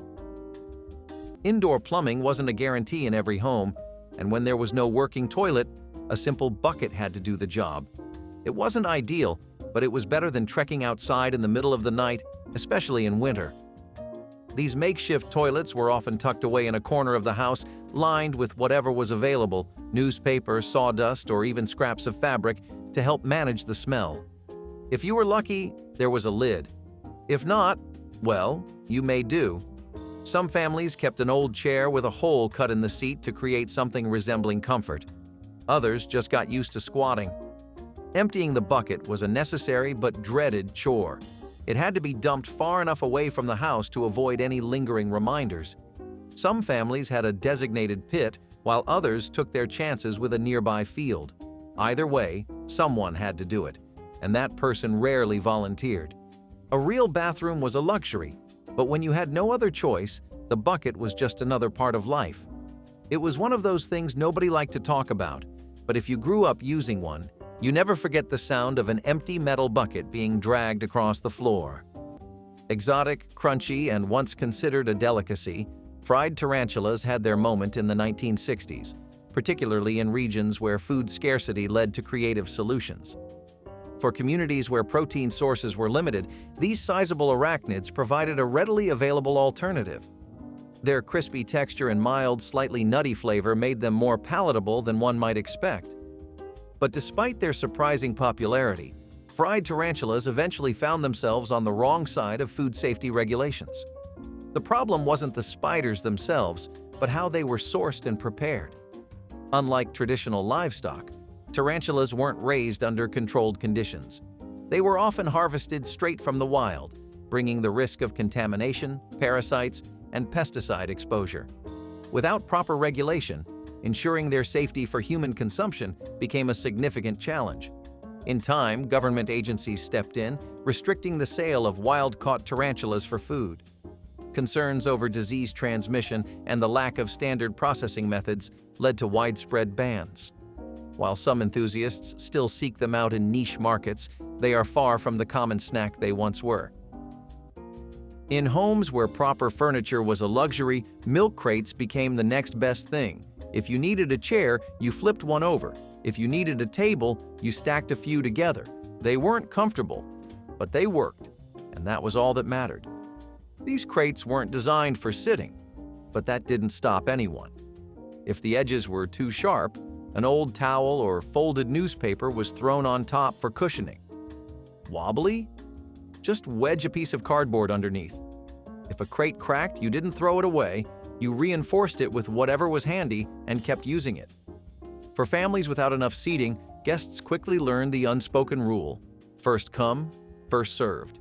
If the real chairs were taken, you got a crate. And if you complained, well, you'd be standing. It was about having a place to sit, even if it left grid-shaped marks on the backs of your legs.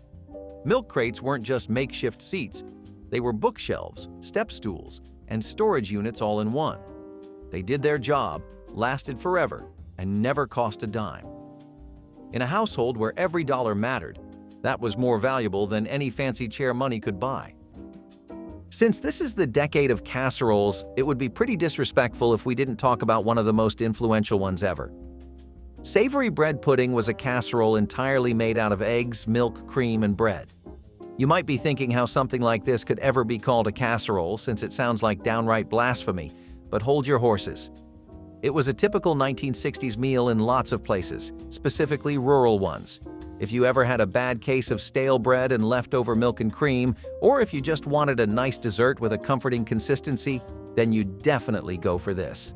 Some savory bread puddings also included meats like ham, bacon, and sausages, though it was mostly just sausages since they were the most popular thing to add in this decade.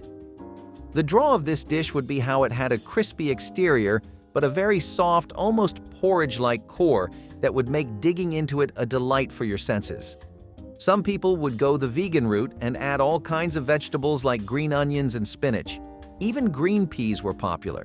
You'd combine all of these and bake the bread, and the end result was something that grandmothers in particular loved making for their doting grandkids. Long before tobacco was widely recognized as a public health hazard, it was used in ways that would raise eyebrows today. One of the strangest? Tobacco-flavored cough syrup. At a time when smoking was still being advertised by doctors and marketed as a remedy for stress, it wasn't all that shocking to find tobacco making its way into medicinal syrups. After all, if it was good enough for a cigarette, why not a sore throat? Throughout the early to mid-20th century, cough syrups were often packed with ingredients that, in hindsight, sound more like the makings of a problem than a cure. Some contained opiates, others had alcohol, and a few, incredibly, were infused with nicotine or tobacco extracts. The idea was that the plant's natural properties could help suppress coughs and open up airways. And while the logic might have sounded reasonable at the time, the reality was far from beneficial. By the 1960s and 70s, the tide had begun to turn against tobacco. Research linked it to lung disease, cancer, and addiction, and regulators cracked down. By the late 20th century, tobacco-flavored medicines had all but disappeared. A single cup of tea wasn't the end of the road for a tea bag, not when money was tight. Families stretched every item as far as it would go, and tea was no exception. A single bag was used once, then set aside on a saucer or hung to dry, waiting for its next assignment. The second cup might have been weaker, the third nearly flavorless, but as long as the water had a hint of color, it was still doing its job. Some people rationed tea bags by sharing one between multiple cups, dipping it just enough to give the illusion of fresh brew. Others saved up used bags, steeping a few together to coax out whatever flavor was left. Nothing was wasted. If a tea bag finally gave up its last bit of strength, it found a second life, soothing a burn, reducing under-eye circles, or freshening up a musty drawer. Some even swore by reboiling old tea leaves for a final weak brew, proving that even when there was nothing left, there was something left. Tea time wasn't about indulgence, it was about making do. And if you ever had a cup that tasted more like hot water than tea, well, that just meant the bag had already seen better days. I can't begin to tell you what a novelty canned meatloaf was. You take the darling sweetheart of every American's diet and put it in a can, make it easy to carry around, and sell it for like $1 or $2. You're sitting on a perpetual cash generator machine, and, well, lots of those CEOs are pretty well off now. Don't you wish you were born just a few decades ago when all these ideas hadn't happened and you could get rich off of them? Me too. Anyway, canned meatloafs were the next step in convenience food culture, and honestly, one of the things that made it such a prominent shift in the landscape of American eating. The cultural makeover that was happening, thanks to canned equivalents of everything Americans typically ate, meant that more and more people were deciding to spend their grocery money on canned food. Was this always good for you? Kind of. I mean, if even your home cooking is dominated by the idea of convenience and so is your takeout, then it's no wonder that lots of people thought the 1960s was where Americans really started getting a bit lazy and too focused on the 9-to-5 lifestyle. Still, canned meatloaf wasn't even bad. It was actually just as good as the real stuff, which was a surprise at that price point. For much of the 20th century, canned meat was a pantry essential. Affordable, long-lasting, and ready to eat.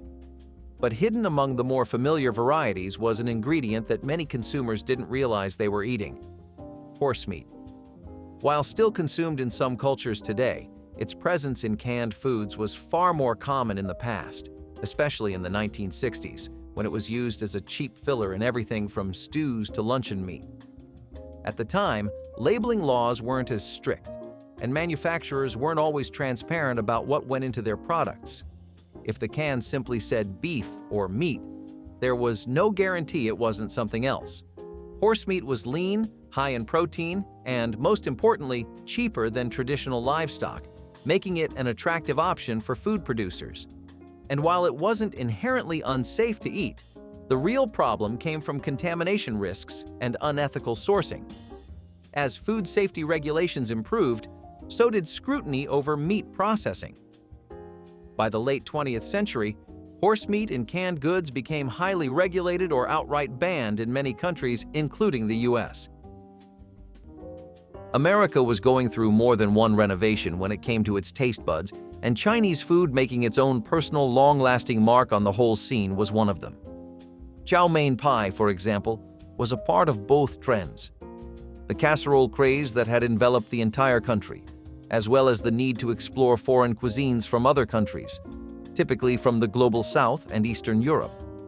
This dish had its glory days right after the World War, more or less in the 1950s, but it was actually one of the go-to Chinese dishes for Americans. It was either chow mein or chop suey, and most people never really explored anything beyond the two. Then came in chow mein pie, which took the familiarity of chow mein and mixed it in with the casserole format. It meant that the dish now became a one-dish meal that you could make in advance and even serve pretty conveniently. It also joined both traditions with experimentation, as you now had a typical American casserole but with entirely new Asian flavors. In the pursuit of cheaper, longer-lasting food, some manufacturers in the 1960s turned to questionable additives, and few were as concerning as melamine in food. Originally used in plastics and industrial products, melamine found its way into food manufacturing as a way to artificially boost protein levels in processed goods. Though later infamous for its role in counterfeit milk scandals, melamine contamination was a hidden danger even decades earlier. At the time, Protein content was a major selling point for food products, and testing methods relied on nitrogen levels to measure it. Melamine, rich in nitrogen, fooled these tests, making food appear more nutritious than it actually was. Unsuspecting consumers, meanwhile, had no idea their pantry staples contained an industrial compound with no place in a human diet. The health risks were severe. Melamine can cause kidney stones, organ failure, and long-term toxicity when consumed in significant amounts. Despite these dangers, regulations lagged behind, allowing its presence in certain products to go unnoticed. It wasn't until stricter food safety laws emerged in the late 20th century that melamine contamination was fully addressed. That wraps up our trip through 100 unforgettable dishes from the 1960s. Comment which one you'd try first, and don't forget to like and subscribe for more.